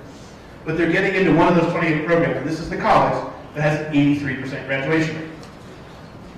Now, they're an anomaly, right? I understand they're an anomaly. This is why it's hard for them to win the prize in the end, even though they have the high. They do some other things that are great too, by the way. Everything is backward designed for industry, including Gen Ed. What's the Gen Ed people are going to need when they're in the workplace? And interestingly, by the way, about 25% of their students transfer within 2 years after they finish their AA degree. So this notion that cohort-based CTE programs are only technical and Gen Ed is our transfer function, I mean, that's a really hollow distinction. Partially because all the students who are in the Gen Ed pre-transfer model are trying to get a job at some point too. But the other reason is that a lot of these career technical students, cohort-based, classically career technical, they're transferring. They're just not, they're maybe not be transferring right away. So Lake Area Tech's fast, they've changed everything, so you're taking programs and not courses. By the way, they don't have Deb Ed either, that's done just in time. Debate whether you will about that. The other thing they do is, they tell their instructors by the 3rd class period, you have to have some hands-on or a highly applied exercise to show students the relevance of what they're doing in your classroom. I mean, yeah, they're built for that, but they do some really interesting things. I think the fascinating thing is about the programs, though. The other place, and I want to ask you something real quickly here. Why do you think for-profit institutions are stealing your students? What are the reasons many of your students are leaving you to go to for-profit institutions? What do they do? They advertise, but what do they advertise? They advertise jobs. By the way, just real quickly, not a lot of them deliver on this. Some of the top ones do, not a lot of them do, but actually that's not the reason I'm most interested, but I'm interested in why your students are attracted by them. So jobs, good marketing about programs, jobs, what else? I see a hand here. They overall know the customer better and they're targeting what the needs of the ones. Yeah, they're using, they are definitely targeting their customer. But the other thing I'll say about them on that front is, if you miss a class in a for-profit institution, you're contacted by the college. Now that's of course because you're their profit center. But that interaction, that kind of, what I would call customer relationship management, they're very good at. What else? Yeah. Schedule. So they give 2 things about schedule, right? I don't know which way you're doing. One is they give you the air of flexibility on schedule. I say the air of it because students who don't know about online programs, of course, think they're easier. And they always have marketing people doing this in their pajamas at 11 o'clock. It's really hard to focus on things at that point, by the way. But there's a flexibility, but the other part of it is you're going to get through. Right? We promise you you're going to get through in a shorter period of time than you would at your local community college, because we got all the classes you need in order. Right? That's a big, what else? What's some other ones? Placement? Yeah, and so they work on that much more. There are not a lot of Dev Ed courses there. They're getting you the just-in-time remediation. Anything else? Free computers. Was that? Free computers. Free computers, yeah, that's back to the market. That's kind of an incentive program. I doubt that's the number one reason, although I'm sure it is for some students. They also, by the way, don't offer courses. Most of them. It's programs. You don't go to University of Phoenix and take Psych 1. You take Psych 1 as part of the program. Right? So what's fascinating about these 2 examples is what's attractive to your students is exactly what the Guided Pathways movement is trying to foster. Highly structured programs, making sure that we get you into those programs. We do a lot of upfront career planning and try to get you into programs, using the data to monitor progress. And by the way, when we do focus groups with students, they tell you, we did this in California, about 1,000 students on a project called Student Support Redefined. where we took about a third of the students were academically successful, a third were academically unsuccessful, and a third were still in the process. And we talked to them about what is it at the college that is helping you succeed, what do you really need them to help you succeed if you're not. We identified 6 factors, 6 success factors. 2 that rose to the top. The college, we would love it if the college helped me become directed and focused. Help me get to where I want to go and give me the tools to get there. There are very few students who want to wander. There are students who want to wander, but very few of them actually do. And by the way, last thing on the for-profits before I forget. Who do for-profit students attract most? What type of student? Low-income minority students. The very students, by the way, who we would at least want to see go to a place that costs more and has graduation rates that are lower than ours. These are the students who most need us to do the things that they're being attracted for by the for-profit students, and we could do them, and we could do them better, we could do them cheaper. I fundamentally believe that as we go through this shift, we are going to become what the for-profit colleges promise, and we're going to do it well. We're going to hit the home run that they promise and don't hit, right? But it's really indicative to see what attracts students to those programs. I'm going to talk in a second about where within the institution we do all this stuff. I'm going to put down the clearance. That's good. It's day 5 right there. So what's left of the students is a sense of kind of, I don't know what the hell's going on here. One of the other focus group things that's really disturbing is our friends who probably attended a research study in Indiana. They actually talk to students from all community colleges and all 4-year schools, so no school can say that's not my students. Because everyone thinks their students are different than every other student college. And while there are some characteristics at every college of students that are different, there are infinitely more similarities than there are differences. And the folks at Ivy Tech, they were talking about the transfer process between the 2- and 4-year schools. They talked to students who didn't make it. And what they got back from the students was pretty disturbing. 2 things. One is, I should have known these schools were in competition with each other, and they didn't have my best interest at heart. They're actually competing for my dollar. Just one interesting observation. The other one was, when they didn't succeed, at the end of the day, who did they blame? Nope, they blamed themselves. It's the worst possible outcome. They blamed themselves. They said, I should have known I'm not college material. I guess college just isn't for me.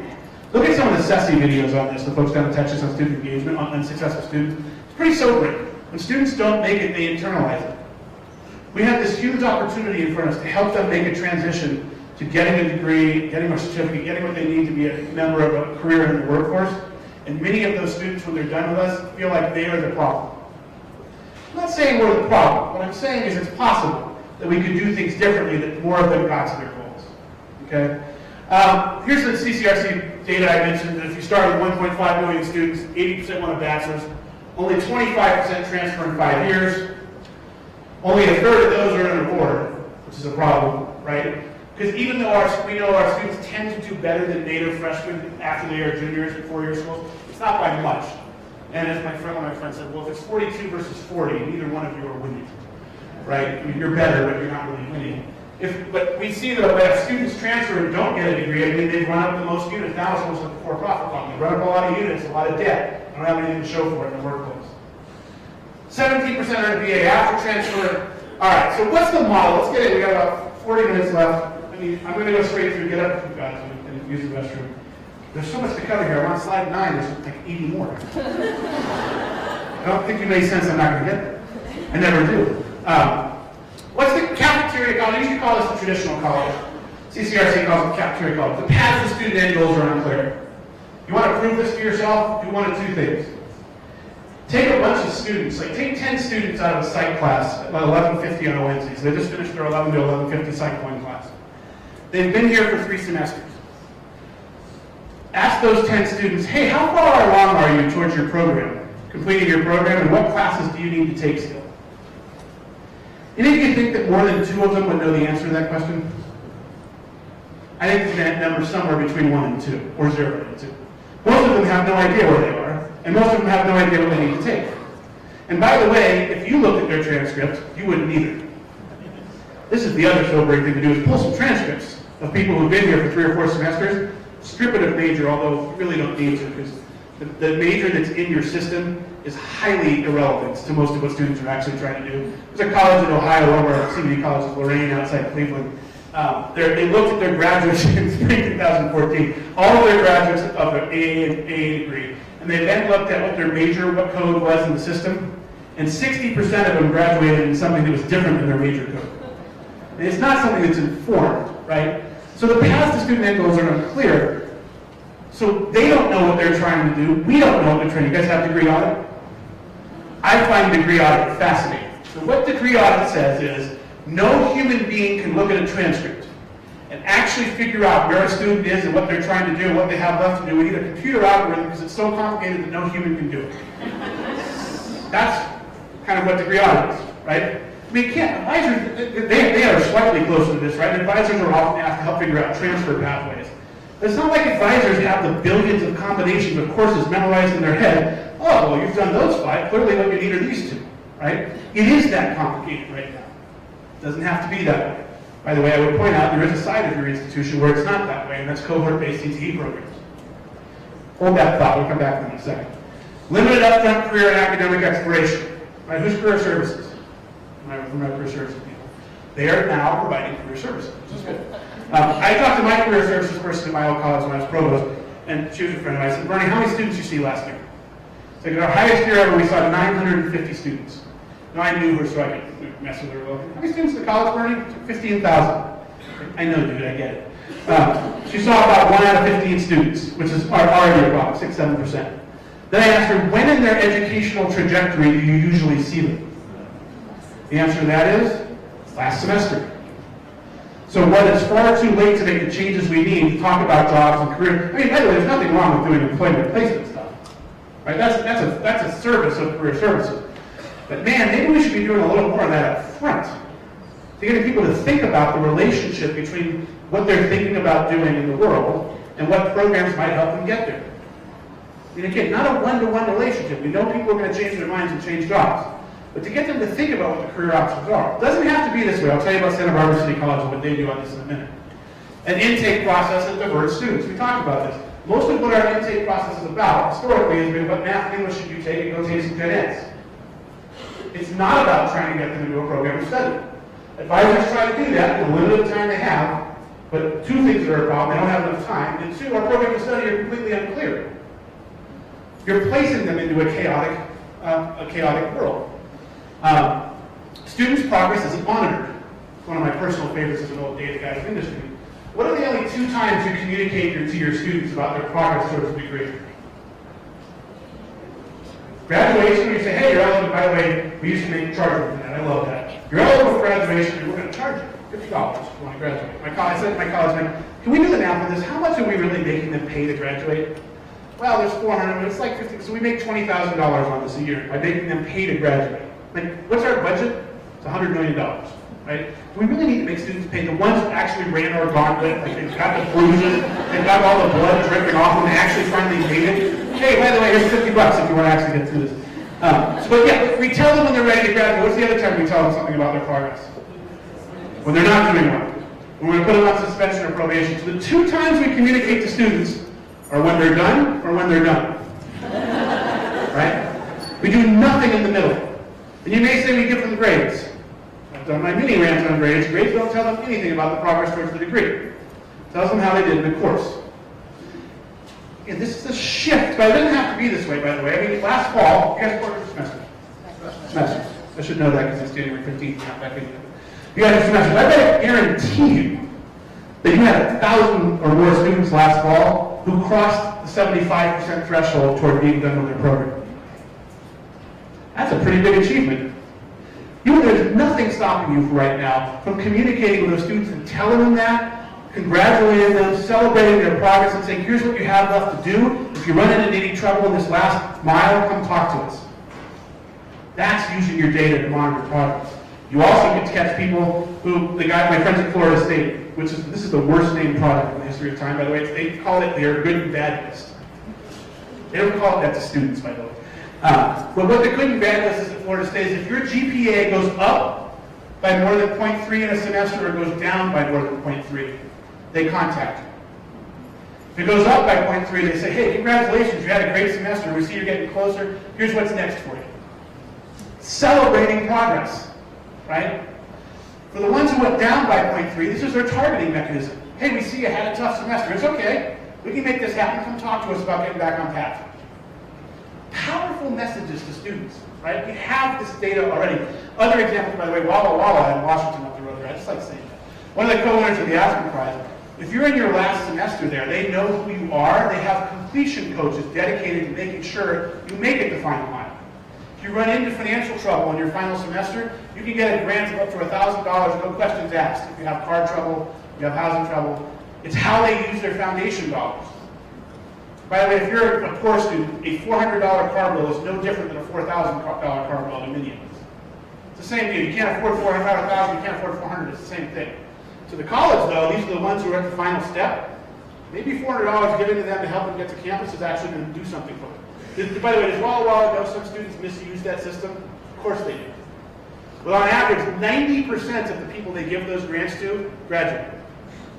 And many of those students wouldn't be there. So to do that, you need to do two things. You need to think about, wow, is this a problem we can solve? Bring data to bear to identify the students and then create solutions. The completion coaches, by the way, are one solution. Another solution is these little mini grants. Using the data, you can tell this is one I'm most passionate about. I love the idea of using these. We have so much data. My friends at Sinclair in Ohio and also at Santa Fe in Florida. This is something, by the way, and actually Santa Fe is in the project with me. It's something you do before you have guided pathways. But what they did, they have these homegrown systems where if a student went to register for courses and they went to register for a course that was not on their pathway, it popped up a screen. It says, by the way, you're about to register for a course that's not on your pathway. Do you really want to do that? Right? Now, you don't need that if you have truly guided pathways, but in the interim, while we're designing them, and Santa Fe has since then. What a powerful tool to students. Santa Fe went a step further, by the way. They actually asked students, hey, when can you come to campus to take courses? Monday, Wednesday, Friday, 9 to noon, which is, of course, what everyone says. Monday, Wednesday, Friday, 9 to noon. Then it would look at their transcript, it would look at their degree plan, and would give them sample schedules of 4 courses that would meet their degree plan and meet their schedule. Now that sounds like technology, right? That sounds like a technology solution. It absolutely isn't. It's a college who's decided we need to manage this process and they're using the technology as a tool to do that. I could give you that technology tomorrow. You'd be 7 steps away from using it, right?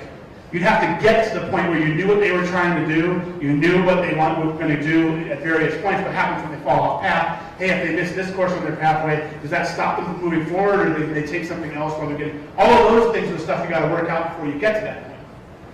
But that idea of using the data from the students, you have an incredible amount of data on your students that we almost never use. So this is a big one for me. Learning outcomes aren't clearly defined and assessed across programs. They're assessed within courses pretty well at most institutions these days. The learning outcomes assessment movement, I think, has been complicated by accreditation in most places, by the way. The learning outcomes assessment movement is a really good idea to actually name the things you want students to be able to do after they're done with this class or this program or this degree, and then we actually try to get better at producing those outcomes, measure some things, get forward. Unfortunately, at most places, what's happened is a very formal structure where you check off the box when you've measured it, and you don't really pay much attention to what you found and what to do about it. Little inside baseball on the Aspen Prize, by the way. We ask every college when we do the site visits, tell us a story of when you used the learning outcomes assessment and it actually resulted in something changing at the college. And then what we don't tell them, that I'll tell you is the hint if we ever get there, do not give us a nursing example. I love you nursing people, but if the examples only come from the places where they're required to do this by statute, that does not show that your culture at the college has a true culture of assessment and improvement. Right? Accreditation has made this harder, by the way, because they don't reward the actual authentic assessment part. They reward the spreadsheet being checked off part. And I say this directly to accreditors. By the way, I want what they want, what you want. I want us to get better at this, but the way we go about it with these highly formalistic processes actually makes it worse in many cases. You guys do not have one of the worst accreditors. Yours is actually pretty good in comparison to some around the country. But the learning outcomes are largely focused at the course level, not at the program or the degree level. So what does a guided pathways college look like? There's a clear roadmap to student end goals. Intake is redesigned as an on-ramp to a program of study. Students' progress is tracked, monitored, and with frequent progress and support as needed. Learning outcomes and assessments are aligned across each program. Okay, so this is an interesting kind of thing to shoot for. Where does this exist on your campus now? Not all CTE, but cohort-based CTE programs, right? So, by the way, cohort-based CTE programs are really interesting because they have graduation rates that are usually in the 80 to 85 to 90% range. Completion rates are up around 75, 80, 85, 90%. So let's pause for a second. Why is that? Why are those completion rates so high? Why does CTE program have such high completion rates? There's a lot of support along the way. Support from whom? The instructors, the program director know them. All right, so two things here. I guess you're both of them. Instructors, by the way, are giving support along the way because they see the forest for the trees, right? They're part of the program where they see the forest for the trees. Here we talk about peers, so there are peers supporting each other. The other thing I would say is a third extension of that is the program chair.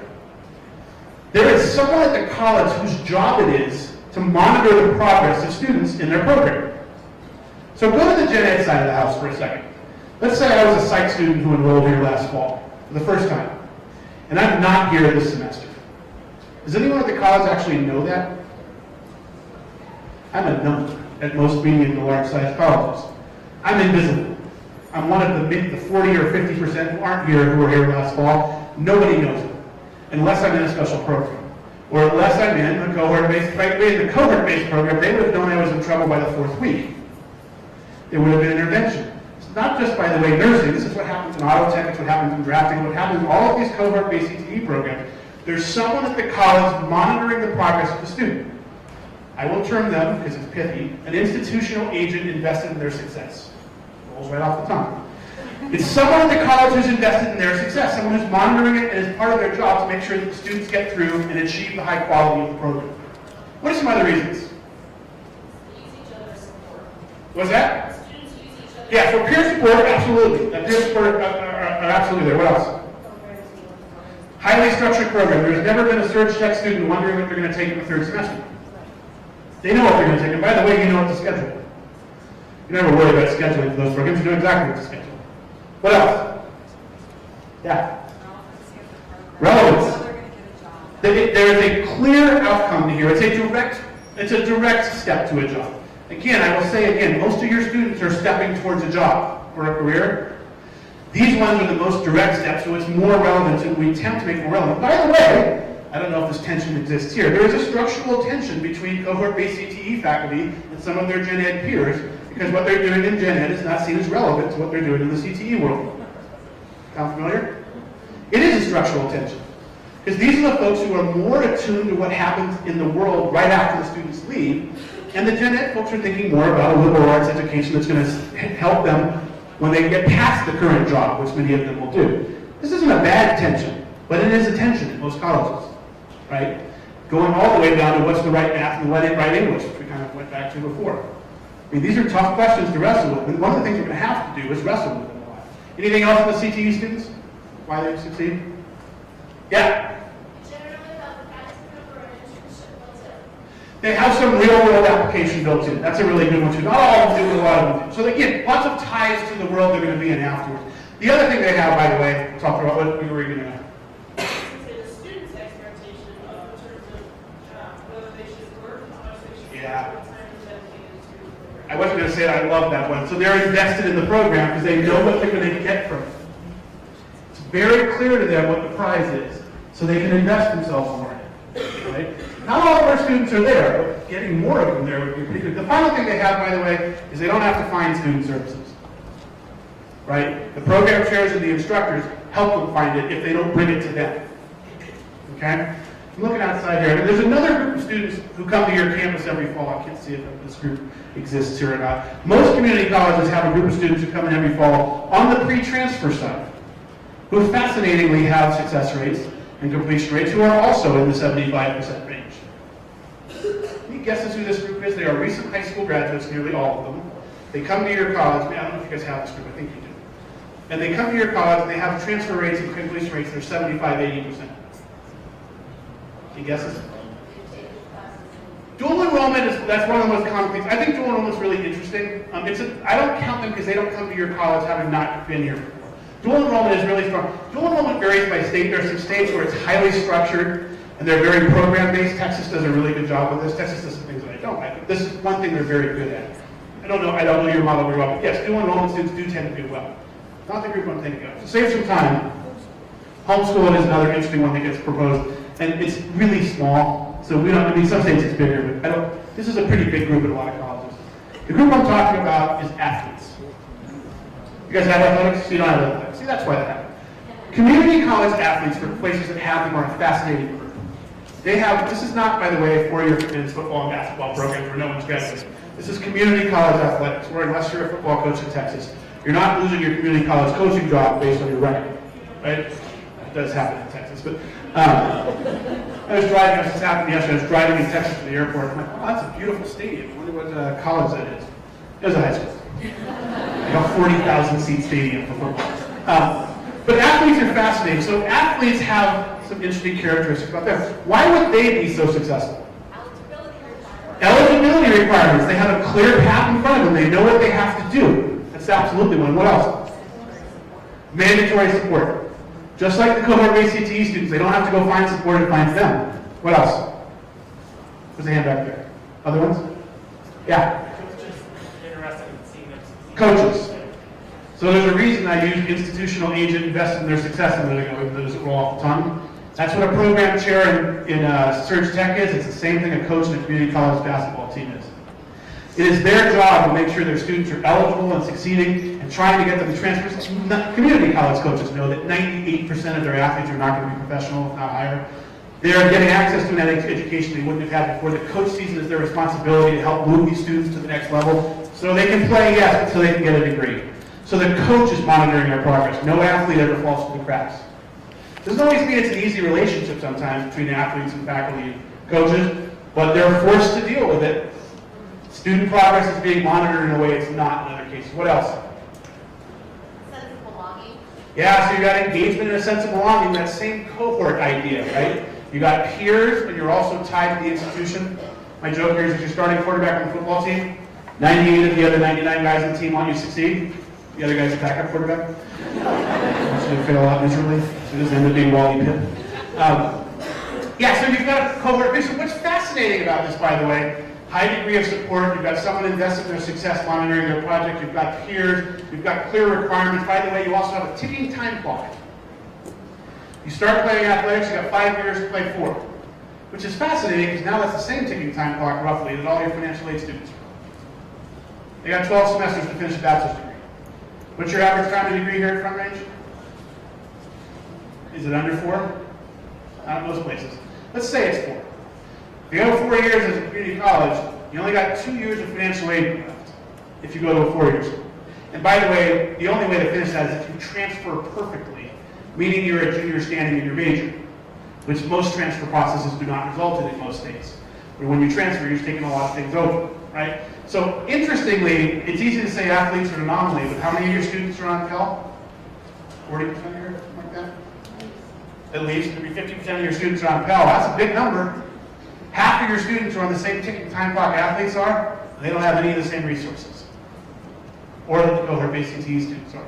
So all of these, what I think is fascinating about this, 2 completely different groups. Highly focused on a job, career-focused CTE students who are going straight into the field. And athletes who are primarily, and some of them, thinking about sports first and academics second, have a lot of the same features, and those features result in almost exactly the same success rate. At colleges who do have athletes, by the way, I say if you really want to depress yourself sometime, take out your cohort-based CTE students and your athletes from your denominator and then see what your success rate is. Oh boy. You can do that here with your cohort-based CTE program. Take them out for a second, and then see what your transfer graduation rate is. It'll go up to 43, and it may go down below 20, depending on how many of your CTE students, how big that is a part of your pie. So this is really interesting. I'm going to give one final example of making the case for structure. How many of you went to grad school? How many of you showed up at grad school and they said, go take courses for 3 or 4 semesters, we'll figure out where you're going later? By the way, there's usually one humanities faculty who says, what happened? Good for you. I mean, good for you. It's not how we do grad school. Right? Grad school, it's a highly, top 1 or 2% go to grad school, whatever the number is, highly structured. They've said, here's what you're going to take to get to what you need to go into the workplace. We do it in graduate programs, we do it in cohort-based CTE programs, we do it in athletes, the for-profit schools are advertising it to your students and they're loving it. Places like Lake Area Tech have done it and you have an 83% graduation rate. It's a pretty strong case. Now what? Okay, we've got the strong case that we can talk about the various, there's all kinds of conversations come out of this. Again, I lost my thing. God, I don't know this one. We're on slide 10 now, so that's good.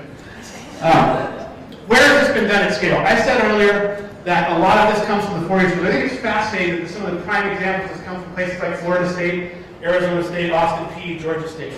I'm going to show you some data on Georgia State in a second. They are the college I mentioned, by the way, about a 31% graduation rate 12 years ago, that is close to 60% now. It is the single most transformational story of higher ed improvement in the country in the last 15 years. It's a college, by the way, that's more likely than you think. Anyone know what the average graduation rate is from regional four-year schools in this country? Regional, not the flagships, not Boulder, not Colorado State. Go to the directional schools. Southern Colorado, I don't know when they are in Colorado, yeah, but Northwest Washington. These are, by the way, perfectly fine institutions. Does anyone know what the average graduation rate is in regional 4 years? It's between 35 and 45%. One of the myths of higher education is that the four-year schools are doing something magical that community colleges aren't, and they all have 90% graduation rates. It's not true. I mean, many of the flagships, I bet Boulder's graduation rate's in the 80s. I bet Colorado State's in the high 60s or 70s. And I bet you've got a bunch of other ones who have graduation rates that are down in the 40s. I mean, Colorado's a pretty good state on this overall. You guys have pretty good sector partnerships here. But Georgia State had a 31% graduation rate. Their student population looks a lot like ours. I'm going to give you some data on them in a minute. But these type of ideas started in a lot of these four-year schools. And then it kind of moved over to two-year schools. We got places like Queensboro in New York. City College of Chicago is probably the single best story of improvement in community colleges, which had, anyone work there before I say this? 6-7 years ago, it was probably the weakest community college in the country in terms of choosing outcomes. Their graduation rate was under 10%. Now, it doesn't mean there weren't good people working there. It just means that the completion and progression was not a focus of theirs. They served different purposes. I mean, it was pretty bad. Now, this is also the only place in the country there was a mayoral takeover of the community college system. Because it was so bad, the mayor applied for dispensation from the state. The mayor, by the way, is Rahm Emanuel from D.C., first Obama administration. And they took over, he installed a former McKinsey consultant, which if you ask me, knowing these people, it was the last thing I ever would have done to try to change something in higher education. Because they come in and tell people what to do. And the interesting thing about this is it actually worked in this case because they were so low that they needed this to kind of get forward. What did they do at City College of Chicago? They put in highly structured programs of study, they changed their own, they did everything we're talking about here. And at many of those colleges, one of them was our Aspen Prize Most Improved last year, 2 years ago. Kennedy King has graduation rates in the 30s now. And they got room to go. It's all still in process. But there are a lot of examples of this kind of starting to happen in community college ranks. All right, let's get this. These are good slides. You should look at them. All right, final thing. New students want to know. I want to show you some examples of what this looks like in the real world. Here's what your students want to know at the end of the day. What are my career options? What are the paths to those careers? What will I need to take? How long will it take and how much will it cost? How much financial aid will I get? And will my credits transfer? Seem like pretty good questions, right? We don't have great answers to a lot of these. I think this is what we need to change, is having better answers to these questions. Let me show you some examples. These are the 4 big ideas for redesign that you're going to be talking about in this Institute project. First, mapping paths to student end goals. Davis Jenkins, where here, it says the DNA of this work is the highly structured pathway. I'll show you some examples of them in a second. The idea that when a student comes here, they can see the 2-year path if they're a full-time student, or by the way, potentially a 4-year path if they're a part-time student. What do they take in what order? By the way, many of you are thinking, didn't we do this before in like the 70s and 80s when I showed up at college? Didn't they hand me my schedule for the 4 years and say, take this? Yeah, a lot of us, that's what happened. Somewhere along the way, we got away from it. So not all these ideas are new. It's like recapturing some of them with some of the new thought capital that's come along. 2, how do we help students get on a path? Making sure that we change the way we do onboarding, it changes the way we do marketing, the way we do recruiting, the way we do careers, the way we do dev ed. Not a single student, by the way, is here to major in dev ed. Right? They're not here for that purpose. It's a stepping stone. Sandy Sugar, President Valencia before, the first one of the Aspen Prize, pretty famous for saying there's not a single student in my college who wants to stay here. They're all here, it's got 50,000 of them. They're all here to go somewhere else. We got to pay more attention to what that somewhere else is and work backwards from there. By the way, a college that has over a 60% completion rate, 63, 64%, at a college with 50,000 students. Highly diverse student population, a lot of low-income students. What do they have? They have pretty good job structuring programs of study. They use data really well to monitor progress. They've done a great job on making sure their transfer pathways are really clear for students who want to transfer. Keeping students on the path. All right, we got them on the path, what now? Right? Much of what we've done historically under the status quo model is try to do everything up front and then leave it to the student to be their own to navigate themselves afterwards. And we're going to change that paradigm. We're going to actually get involved more in that process as we go on. And finally, this is what most dear to faculty, we got to make sure students are learning stuff. We can't do this by lowering standards. And none of the colleges have made these improvements have done. Is it a concern that we need to make sure quality stays the same? Absolutely. You know who owns that? You guys do. You guys own the quality. No one's asking you to take the quality and throw it out the door. What we're trying to do is change the systems and structures around how students move through the institution. You guys get to keep the standards of quality the same. In fact, I would argue we're going to get better at this. My 2-second rant on gen ed sequences is what we're doing right now. Okay, that's 2 seconds. What we're doing right now with our gen ed package by letting students choose from a list of 40 and 50 is allowing every single one of those billions, like Carl's saying, billions and billions, billions of combinations of the 14 courses that constitute, or whatever it is, 12, 13, 14 gen ed courses, the billions of combinations that currently exist right now, we are certifying that every single one of them produces the same outcomes. And that those courses magically fit together in a way that gives students computation, critical thinking, communication, and citizenship. I don't know what your institutional learning outcomes are. It's like Mad Libs. It's all some version of those words. Right? We were the 4 C's at my college. It was computation, critical thinking, communication, and citizenship. Right? We are certifying when someone gets a degree here that they've achieved those outcomes. And right now we're doing that in a gen ed package that has billions of combinations of courses that we never once think about how they go together. When you go down a guided pathways, but one of the things we do is we ask faculty who are in the program areas, or if you're in accounting, if you're in psychology, if you're in English, if you're in art history, hey, what's just a recommended package of gen ed courses that go together of the selections that we have that we would suggest as the default for most students getting a degree in art history, or getting a degree in psychology? We're not getting rid of courses necessarily. We're thinking about how they go together. One thing we are doing, by the way, is we're transferring some of the power of who gets to decide what is taught and when it's taught from individual faculty teaching courses to thinking about how courses go together in programs. That is the single biggest fundamental shift here on the faculty side, is we're thinking about how these courses go together. Not just the major courses, but the gen ed courses. All right. I'm going to skip these. These are good questions. You should look at them. I do like whole day things. I used to say presentation all. So just to kind of compare some patterns, I want you guys to ask 10 minutes to questions too. The old model, optional career and college planning, paths are unclear, there's too many choices, we're not building skills across the curriculum, we're using assessment to sort students, we're not prerequisite remediation focused on algebra and English comp. Students' progress isn't monitored, limited feedback. Where we're trying to go, required plans, exploratory majors, default full program maps, SLOs aligned with end goals, assessments used to diagnose areas where support is needed. We got some contextualized support for gateway courses. This is one of the things on Dave's point that you have hard courses in every one of your programs, and it's not always English and math. There's a course in nearly every program that's a gateway course. It could be in accounting, it could be in art history, it could be in, and we know what it is in the allied health field, it's A&P, right? That's the gateway course. So we've got these gateway courses, 2 things about them. One, we should probably try to scaffold our resources around those gateway courses to give students the best chance of succeeding in. Folks in Santa Barbara in California everyone's got tutoring. They have what they call a gateway tutoring program, which is that every course that is the hardest course in all math and English courses, and every other course that's been identified as the hardest course in that program, has a G around it in the schedule, and it has a gateway tutor embedded in it. It's a student, by the way, it's a supplemental instruction model, who are trained to be supplemental instruction tutors who sit in the class and do 3 hours of tutoring outside class. They do this for the courses that they know are the hardest for students. They've used data to figure out what those are, they've targeted it. They run about 300 of these a year. And they spend about it's only a couple $100,000 to do this. It's not a really expensive program because you're using students, but they're targeting the resources where they're most needed. The other thing I would say about that is if students get a C in one of those courses, maybe it's time to intervene and talk to them about whether this is the right career for them. My last example will be that one in a second when I do the pre-nursing. All right, I have 9 minutes left. There are hundreds of examples of this in the real world, and I'm going to leave this PowerPoint with you guys so you can see a lot of what this looks like. You're going to see screenshots, and I want to again advise you this is not about web design. The screenshots you're going to see are far more about modeling a structure and a process that students can navigate much more easily than the one they navigate now. Okay? There's community college examples, there's 4-year examples, there's a bunch of them on here. And by the time I have left, I want to do the quick pre-nursing rant and have to take a couple questions. my pre-nursing rant is this. So we talked earlier about how you got a couple hundred students in nursing.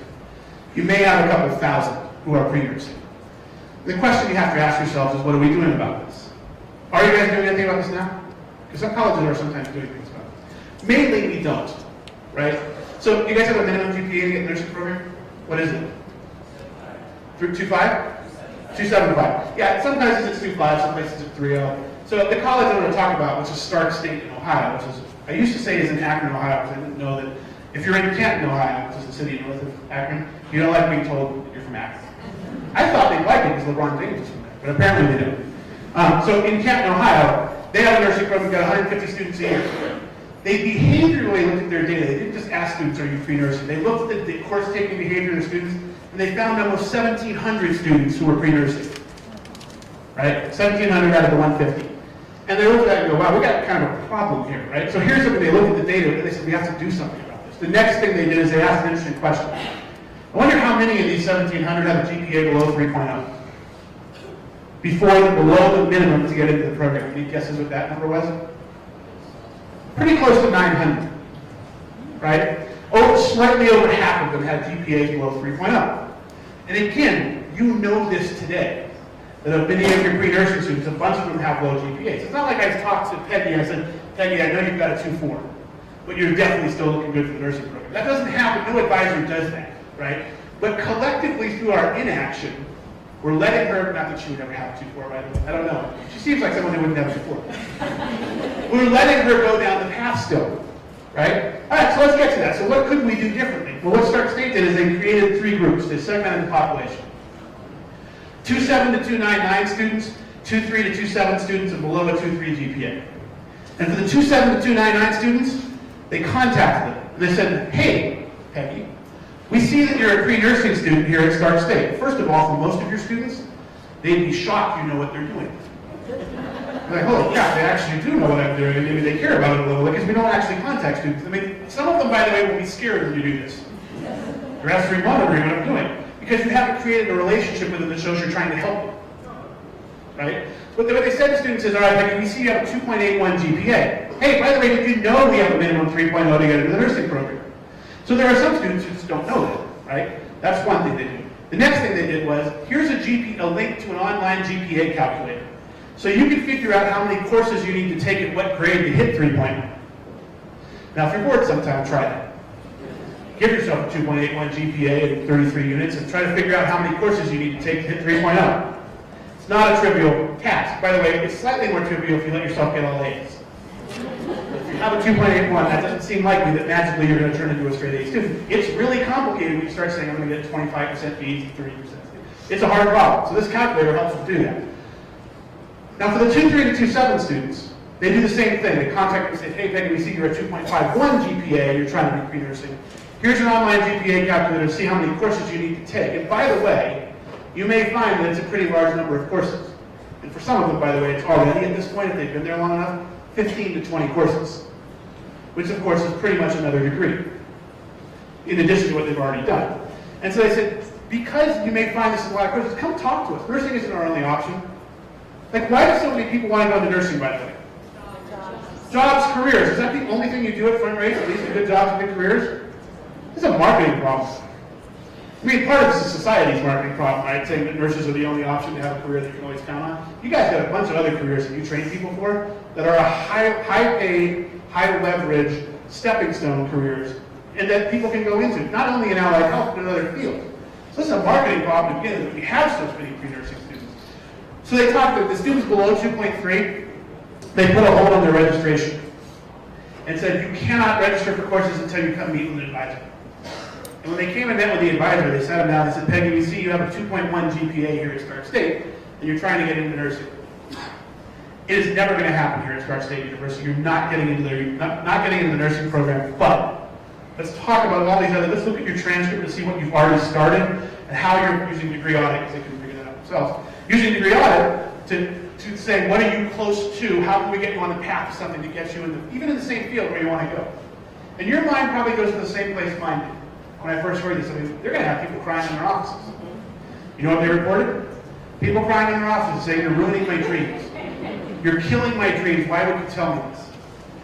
really hard stuff, hard emotional stuff. But what the people said to put this program in is, what happens if we didn't do this? What happens is, Peggy most likely goes on for 1 or 2 or 3 more years taking courses, doesn't get any closer to getting the nursing program, and is still no closer to any other degree, and has been running up debt this whole time. You're crying a lot harder at the end of that than you are now. So this is you can tell where I'm going with this. This is a shift in how we think about how students move through our institution. Part of this is about taking ownership over problems that students are encountering. It's not that we're causing, but that we're facilitating through inaction.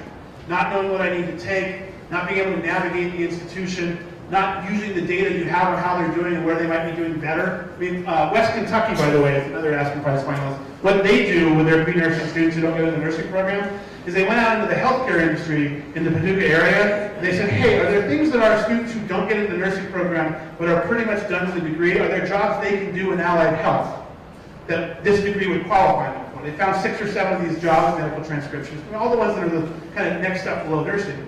And now they have a health sciences technology degree that the students who don't get into nursing, many of them go into that degree. There are many solutions to these problems. But what I love about this example is it's getting at this notion that we take some ownership over how students move through our institutions. Historically, we got paid the same whether it was a new button in that seat or an old button, right? Not by age. I'm sure the old button was fine. But that's how we got paid. It didn't matter to us. So we would constantly run people through the door, right? It didn't matter if that was a new student or an old student. One of the slides I skipped is that the business model is changing in higher ed. You got increased competition from for-profits taking your students, and by the way, those regional 4-years, who are also dealing with the same enrollment problems that you are, all trying to attract your students. You do not have the never-ending supply of students that you once did. And by the way, even if you're not in a performance-funded state, you've always been performance-funded. Because if your students stay here longer and more of them get degrees, you get more tuition, you get more portion. If you want to increase your enrollment at this college by 25%, I'll ask you to measure one number. And that is, what's the average number of units a new student to front range attempts in their total of their first 3 years here? You probably haven't run this number, but any guesses what that number might be? Cumulative over 3 years. What does a new student attempt? What's the average? 70, 80, 40. Numbers close to 20. Why? Because I didn't say they were here for 3 years. I said you look at the total of the ones who start 3 years forward, a lot of them leave. All those ones who leave have 1 semester units. The average number of units, by the way, at college I was at yesterday, it's the first college I've seen would actually run that number before I got there. Their average was 14. The average new student at Alvin in South Texas has 14 units at the college 3 years later. Now, many of them have dropped out, right? Let's just say for a second at front range it's 20, your average is 20. You want to increase your enrollment by 25%, you can go find 25% more students, or you can get those students you have now 2 more courses. And we're not just going to give them courses that don't matter, by the way. What we want to do is get more of them to graduate, which brings your average up. So you hit the home run on your accountability front, you hit the home run on the moral and ethical front, and by the way, it brings up your enrollment. If you're like the rest of us, things have been sliding low, right? So the net of all this at 10:30 is I did about 12 slides out of 100. That's one net. But what you can see is there's a lot to talk about here. You are starting a process in this institute process where a team of you is going to bring this back. This isn't about whatever team goes to these institutes. It's about what they do when they come back. It's about what you do on this. This is not a slow change process. I mean, not a fast change process. The Georgia State, I'm going to actually, you know what, I'm going to do this. I want to show you, I want to leave you the Georgia State. I'm going to take 5 extra minutes. These are all really good slides. All right, I want to get down to the net of this final story. Most of these are just examples that you can take a look at. This is the famous Broward College octagon down here. All right, here we go. Here's what I want to leave you with. I have more optimism than you can imagine about where you and others are going to go forward. Because I've seen what's happened in places like Georgia State. So Georgia State, I mentioned kind of quickly, had a 31% graduation rate like in the early 2000s. So they did a bunch of things. I'll talk about the things they did, by the way, before we call them guided pathways. We're all guided pathways principles. But I want to show you this slide for a second. One of the first things they did is they looked at retention. So maybe retention is the issue. This is the first place we always look, by the way, is retention. You always go to retention first. So they looked at a 10-year progression of retention. Went back. This is going forward, actually, because I'm going to make the point. They went back 10 years and looked exactly like this. So is retention their issue? No, it's dead flat. Although it's interesting, their retention rate's 80, 81, 82%. What was their graduation rate? 31%. So this, one of our widely held myths, by the way, is get them a good first year and they're fine. Apparently not. We got an 80% retention rate, 31% graduation rate. So they asked the second question, which really is to illustrate this point. What percentage of the people we retained are academic sophomores? They are 1/4 of the way towards a 4-year degree. So what I would call progression, right? They're progressing, they're on path towards the degree. That number was 22%. So they kept, by the way, before you do that too much running, run it here at Front Range. If you run it, ask how many of your students are half of the way towards a 2-year degree after 1 year, the number's going to, if you're lucky, is around between 10 and 15%. Now, why does this happen, by the way, real quickly? Why is it that this is true? Why are not many students making progress on their paths? Part-time is one, absolutely. We talked a little about the part-time. I'm very sensitive to that. Maybe more students could be full-time if they saw the end in mind and we did stuff with financial stability. What's some other reasons? They don't know their pathways. They're taking courses randomly and they aren't making progress towards any degree. What else? Dev Ed. Dev Ed units don't get them on path. So what you guys are doing is that way, Quantway, is you try to get people to where they want to go quicker, and good on you. Right? The fascinating thing about Statway, Quantway, and Mathways, and the California Acceleration Project, the Baltimore County, all these projects that do acceleration differently, interestingly have almost exactly the same results. They all get between 50 and 65% of students through in 1 or 2 semesters, versus a model before that got 15 or 20% through in 3 years. In Statway, I love Statway Quantway's tagline. You see the tagline, I'll close with that. Double the success, triple the success in half the time. That's a pretty good model. You guys are, by the way, getting out in front of a trend. Had you not gotten out in front of the Statway Quantway trend, it would have been legislated on your heads in a heartbeat. Because some legislator would have gone, oh, wait, you're doing something that succeeds 1 in 5, 1 in 6 times, it costs the taxpayer more money, and we can do something that succeeds 5 or 6 out of 10 times and costs less money for the taxpayer, and you're doing the old way still. Why? That was going, by the way, not is it going to happen, it's happened in 12 to 15 states. You guys are trying to take ownership over it, which I think is great. So that's definitely one reason, Deb. Another reason, by the way, is that you not have some courses. A final reason is the idea that 12 units is full-time. I mean, our friends at Complete College America, whatever you think of them, they make really good tagline. 15 to finish is a pretty good message. You can't get to a 2-year degree in 4 semesters if you take 12 units a semester. Math doesn't work, right? You need 15. So let's see what happened, though, over this 10-year period. This is the case for optimism. This is amazing. I have not seen any data slides like this. I see a lot of data slides.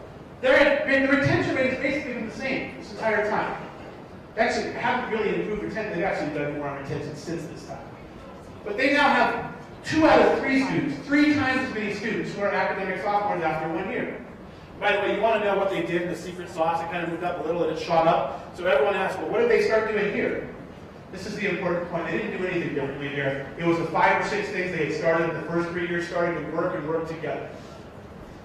They didn't expect it to work on day 1, especially if you design at scale. It's not going to work on day 1.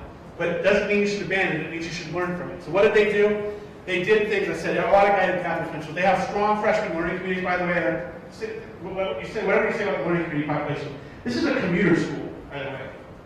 This is a commuter school, a low-income school in downtown Atlanta. And they've now put students through in 30-person cohorts through their first year. They're theme-based based on what their likely area of study is.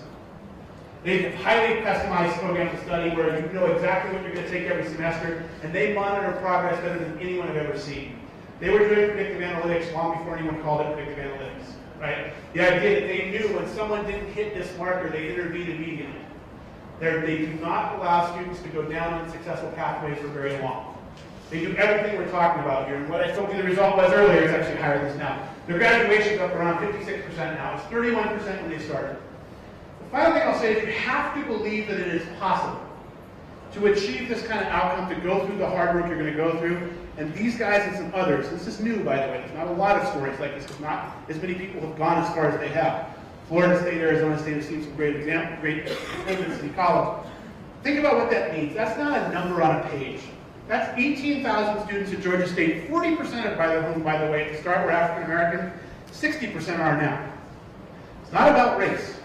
Their income status has actually gotten more challenging with their students. They measure this variable. They've done it with what we call a more challenging population, by the way, which is always code for brown students. When we say it's a more challenging population, just to call that out. They've done it with quote-unquote a more challenging population. There is no achievement gap at Georgia State University anymore, so-called achievement gap. African-American students graduate at rates 4 points higher than white students. Latino students graduate at rates 3 points higher than white students. And those rates, by the way, are now approaching 60%. It's not like they brought the white students down. The students who needed this the most, your low-income students, your minority students, these type of reforms that we're talking about help the students who you most want to help. The students who are already going to be successful are going to be fine under the new model. By the way, some of them will be pissed at you because they were the ones who knew how to navigate the old system, and now you're leveling the playing field. You know who you hear the most complaints from? Student government. Because they are the ones who most historically have been able to navigate systems and work things to their advantage, and you're going to level the playing field. They'll get over it, by the way. Don't worry about them too much. The other thing I'll say when you go down this path and start doing mandatory things, the only person who can complain about these things are your current students. When you make changes, your new students can't complain about this because they're not here yet. When you're doing things that you know are going to help them, it's worth the complaining of the current students when you change them. And by the way, most of those students want what you're doing anyway. So you've got to keep up. You can tell how passionate I am about this. I do not consider myself a zealot. I'm actually a skeptic on a lot of things. The data guy. I'm going to show you the data guy. But what I love about this is the notion that we can change the conditions and structures of how students move through our institutions to a model that's about 700 years old to one that will work in 2015. I'll make a plug in the end. You should definitely read Davis's book in the CCRC book. All I'm saying is they're charging you $25 for a book. I've got a free paper for you. Just saying, I don't read the paper too. I wrote this paper on the fall. It's a companion piece to the book. It's called Demystifying Guided Pathways. And it's a paper I wrote from questions I've gotten in hundreds of rooms like this over the last 5 years, things that Davis has gotten. We've heard all the questions you want to ask. Things like, aren't you taking away free choices at the cornerstone of American higher education? Don't students benefit by what looks like wandering to the observer? How can you expect students to make career choices when they're 18 or 19? Don't students change their minds? Aren't faculty losing control? They're all in there. It's like a top 10 list. And what I do in this paper is not try to convince you of my way of thinking about it, but say, here's something to think about as you wrestle with this question. And by the way, if you're going to go down this path, you're going to wrestle with all those questions, because there are people in this room and people outside this room who will be thinking those questions, and they should. Because when you make a change to a system, you want to make sure you're thinking about all the ramifications of this. The paper's not going to solve world hunger, by the way, but it's at least a short 20-page attempt to try to work through each of these questions.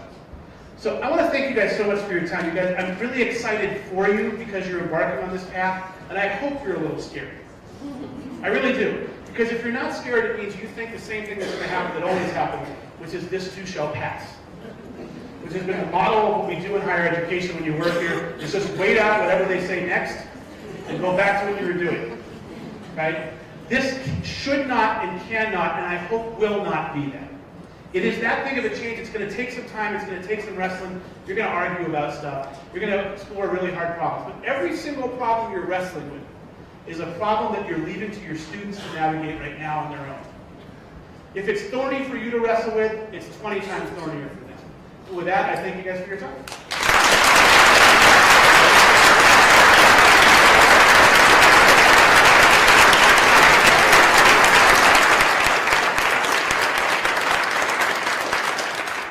Okay, I have one request of you. So what Rob didn't say was, not only is this his 5th trip, but it's also his birthday. So if you would mind joining me in singing Happy Birthday, I'll put the mic down so I don't ruin the song.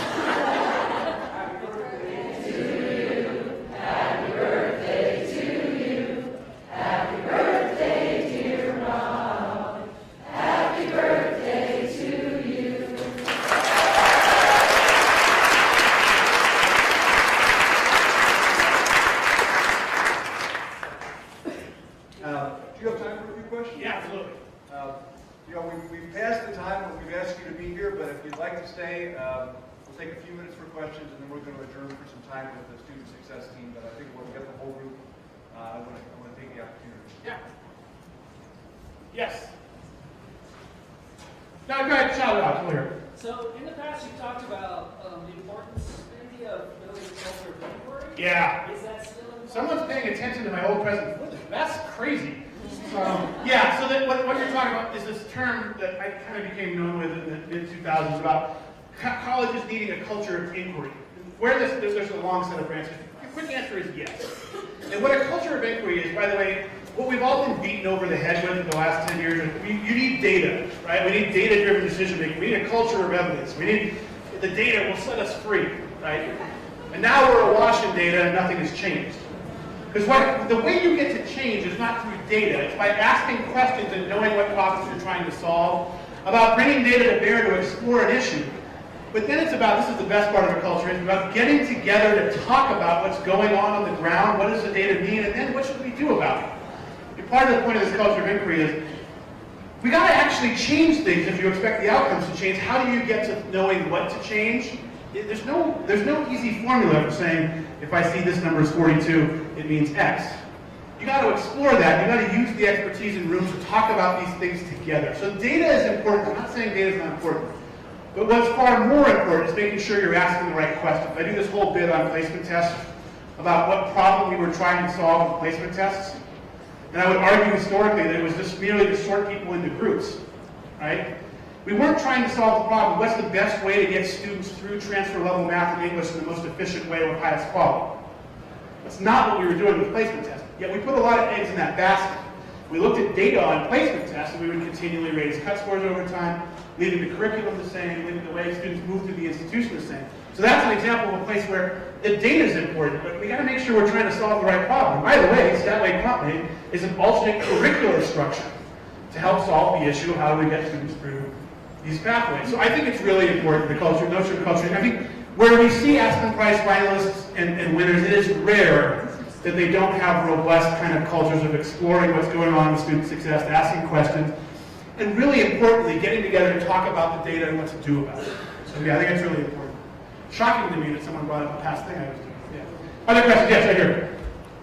A lot of what you talked about is about structures, changing structures, changing the way students move through a path, and even when it comes to curriculum, changing from looking at courses to looking at programs. Yes. What happens in the classroom? Yeah, great question, man. And I didn't go into it as much here, so the fourth of those four things I talked about was ensuring that students are learning. We got to do a better job at this. And I want to be completely honest with you. When we started doing these slides about a year ago to get ready for a lot of this, we didn't have that fourth line on there. We had making sure the paths were structured, we had getting students into the paths, and then monitoring how they were doing. And then some faculty said, hey, should we also not make sure that they're learning? And that they're also, at least that we're idiots for not having put that on there, so we immediately put it on there. Not only are they learning, but how is what we're doing in the classroom producing different levels of that learning? I mean, this notion of the learning outcomes being a tool with which we can look at pedagogy and look at what's happening in the classroom, I think it's incredibly important. I will say this though, and then I could not agree with where you're going more. I think, the classroom-based assessment techniques, pedagogy. I think the best instructor in the world working under a 4-step DevEd math model has no leverage in getting that math model to work 80% of the time for students. The structure is more broken than the pedagogy by a lot. Now, I don't think that's true in every case. And I don't think pedagogy is often broken. My problem is it's the four walls of the classroom problem, right? When you go into the classroom, often we don't hear what's happening in there, and more importantly, we don't learn from what you guys do in the classroom. I remember teaching psych, I remember teaching multivariate stats, all the courses that I taught. I never talked to anyone about what I was doing, or how what they might be doing would be better than what I was doing, or how we might learn from each other. So I think professional development around this is incredibly important. And I think you're right. We need to make sure the focus is also on what we're doing in the classroom to produce the outcomes we're trying to produce. Do you have any ideas on how to do that? Yes. He does. Are you in charge of professional development here by any chance? Who knew? We set that up earlier, by the way. Can I ask this question, then you're supposed to support it? We didn't do that, by the way. But I completely agree. I think that is a really important feature. We got to work on the structure, but we also have to work on the connective tissue. At the end of the day, by the way, you know this as well as I do, your students see faculty infinitely more times than they see anyone else on this campus. That relationship has to change. Part of the relationship has to change, by the way, not only on the learning side, but on the role of faculty in the classroom in a guided pathways world it's different than it is in a world we just care about courses. You got to know more about pathways. You got to know more about student services. And we at the institutional level, by the way, the high-up leadership, they got to give faculty the tools so that doesn't add to their workload. Right? So that this is actually something that you have the tools you need to serve these new roles you may serve, Whether it's formal advising or informal advising, you need the tools to do that. And that's something, this has to happen at all three levels. Great question. Yeah, yours? How often you heard the concern or the comment that providing more integrated support is going to cost too much money? Yeah, how about, question was, how often do I hear the concern that providing integrated support is going to cost too much money? What's your response? 110% of the time, we hear that question. It's a great question, and there is, so let me tell you a couple of quick things on this. When Miami-Dade, one of our CBD colleges, went down this path, they hired 25 new advisors. Now, before you get too excited, they have 100,000 students. Front range in the fall? 22. So that's like you hiring 5 new advisors, right? That'd be cool. What those advisors are doing, by the way, is important. But what Miami-Dade said when why they were hiring these new advisors, by the way, is they started CBD in fall of 11. Spring of 12, when they went into summer of 12, they had already redesigned their entire onboarding experience so that all 10,000 of their new students every year went through mandatory online orientation, a mandatory non-cognitive skills assessment that was then folded into a mandatory face-to-face orientation and advising. They could not do that without actually having more advisors. So what they did at Miami-Dade is they placed a bet. It's totally a bet. There's a bet that if we do this, we're going to increase progress and retention by enough so that the tuition and the portion we get is going to pay for it. And they calculated what that number was. That 25 advisors, I think it cost them $1 million. $1 million a year in ongoing funds. And they looked 9 months later and they saw that the increase in their retention and progression had already paid for it in ongoing money. Tim Rennick, the provost of Georgia State, the ones who had the huge increase, he said, and I think they hired some other number, a big number of advisors. It cost him $1.8 million a year for the money they invested in new advisors. He said every 1 point I improve fall-to-fall retention is worth $2.8 million in revenue. They moved it by 6 points. It's $20 million. Now they did other things, right? But the point is we have to take, and this is where when I talk to presidents and provosts, we got to take a return on investment mentality here. That when we invest something, I don't want this to all be about economics, but we also have to run colleges, right? And so I've actually done a lot of work on ROI. Davis and I both have various studies on return on investment where I've actually created models for colleges to look at. When you put something in that's new, what change do you have to see in your full-time equivalent students to pay for it? We got to start thinking that way, right? That we're not adding more costs, we're adding investments. Technology is the same way, by the way. Some of the technology you need to buy to support some of this stuff, I don't think it's the most important thing you're going to do, but you're probably going to do it at some point. That's an investment too. So it is absolutely potentially. The other question is, by the way, how much of the nature of the resources we already have and what they're doing shifts. This is the classic. What I don't want this to be, you can tell my response to faculty on this. I don't want this to be doing more with less, right? We can't go much less, right? There are very few super fat, like organizationally, I'll have way too many FTEs sitting around this country in community colleges, right? For the most part, we are an under-resourced segment. So part of this is about what do we do with the resources we have. That's absolutely true. Part of it's about where do we invest resources we could invest to get a return that's both economic and moral and ethical to get more students through. So great question. Yeah? So I'm using incentives. Can you guess which discipline I teach? I'm going to go with economics. The number one thing I would do is change the paying structure instead of per course, pay per semester. Ah, this is an interesting one. If I pay per semester and I'm not limited in number of courses I can take per semester because I pay per semester, as a student, I have an incentive to choose the right courses that will, and I'm more invested. I'm not just dipping my toes in the water, That's right. I'm dipping my knees in the water. Yeah, there you go. It's going to at least waste time. Yeah, by the way, it's something that's been tried. Not probably to the level you want. There are a lot of colleges where once you get to 12, it all costs the same. So above 12 units, it all costs the same. But then they advise students, make sure that you make this work for you by getting a 15 unit. I think there's a lot to this, by the way. I mean, we've chunked things up into the theory of making it easier for students to enroll non-full time. I think it's an interesting thing to test, right? The incentive structure. Now, at some level, on the cost side, this is one, there's a tuning point here where you have to set the amounts so that you don't get rid of all of your truly part-time students who can't come. So there's an in-between here, I think, that you could go to. I love the idea of changing things, right? And one of the things on the financial aid side, which I talk about in that world, is the notion of financial aid like a paycheck. The notion of not giving financial aid all at once, but actually dispersing it more like a paycheck. Making sure, by the way, that it meets when students need the money.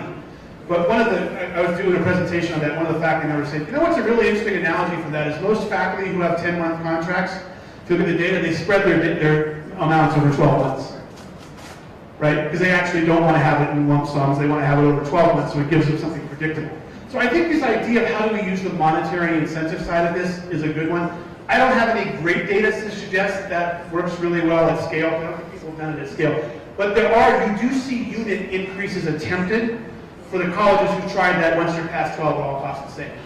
Interesting idea. Let's do one more. One more. Someone ask a hard one. Is it a hard one? Okay, what do you got? So it looks like you've had a great turnout today. Yes. However, you also have over 100 people who have joined us live. And yes, isn't that great? And they have shown an interest in seeing your PowerPoint a little clearer, and they're hoping that... That's an easy question. Yeah, you guys have a PowerPoint, do whatever you want. I mean, absolutely. I don't ever hit you about handouts, because first of all, this thing's like 100 pages long. But there's a lot of examples in there. At the end, by the way, is a kind of some slides that kind of explore that demystifying guided pathways question set. There's more in the paper, but you can see some of it in the slides. So yeah, absolutely, you can have the slides there. And I also will say this to you, I'm going to be working with you on this project, kind of not at this level of coming to your campus all the time. You have some coaches. And the project is not over-resourced on technical assistance.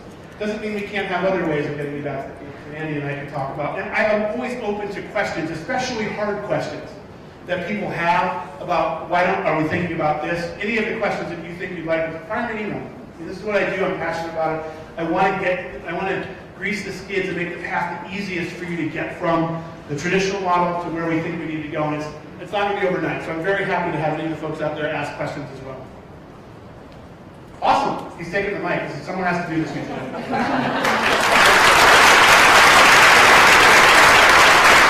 right, thank you all very much.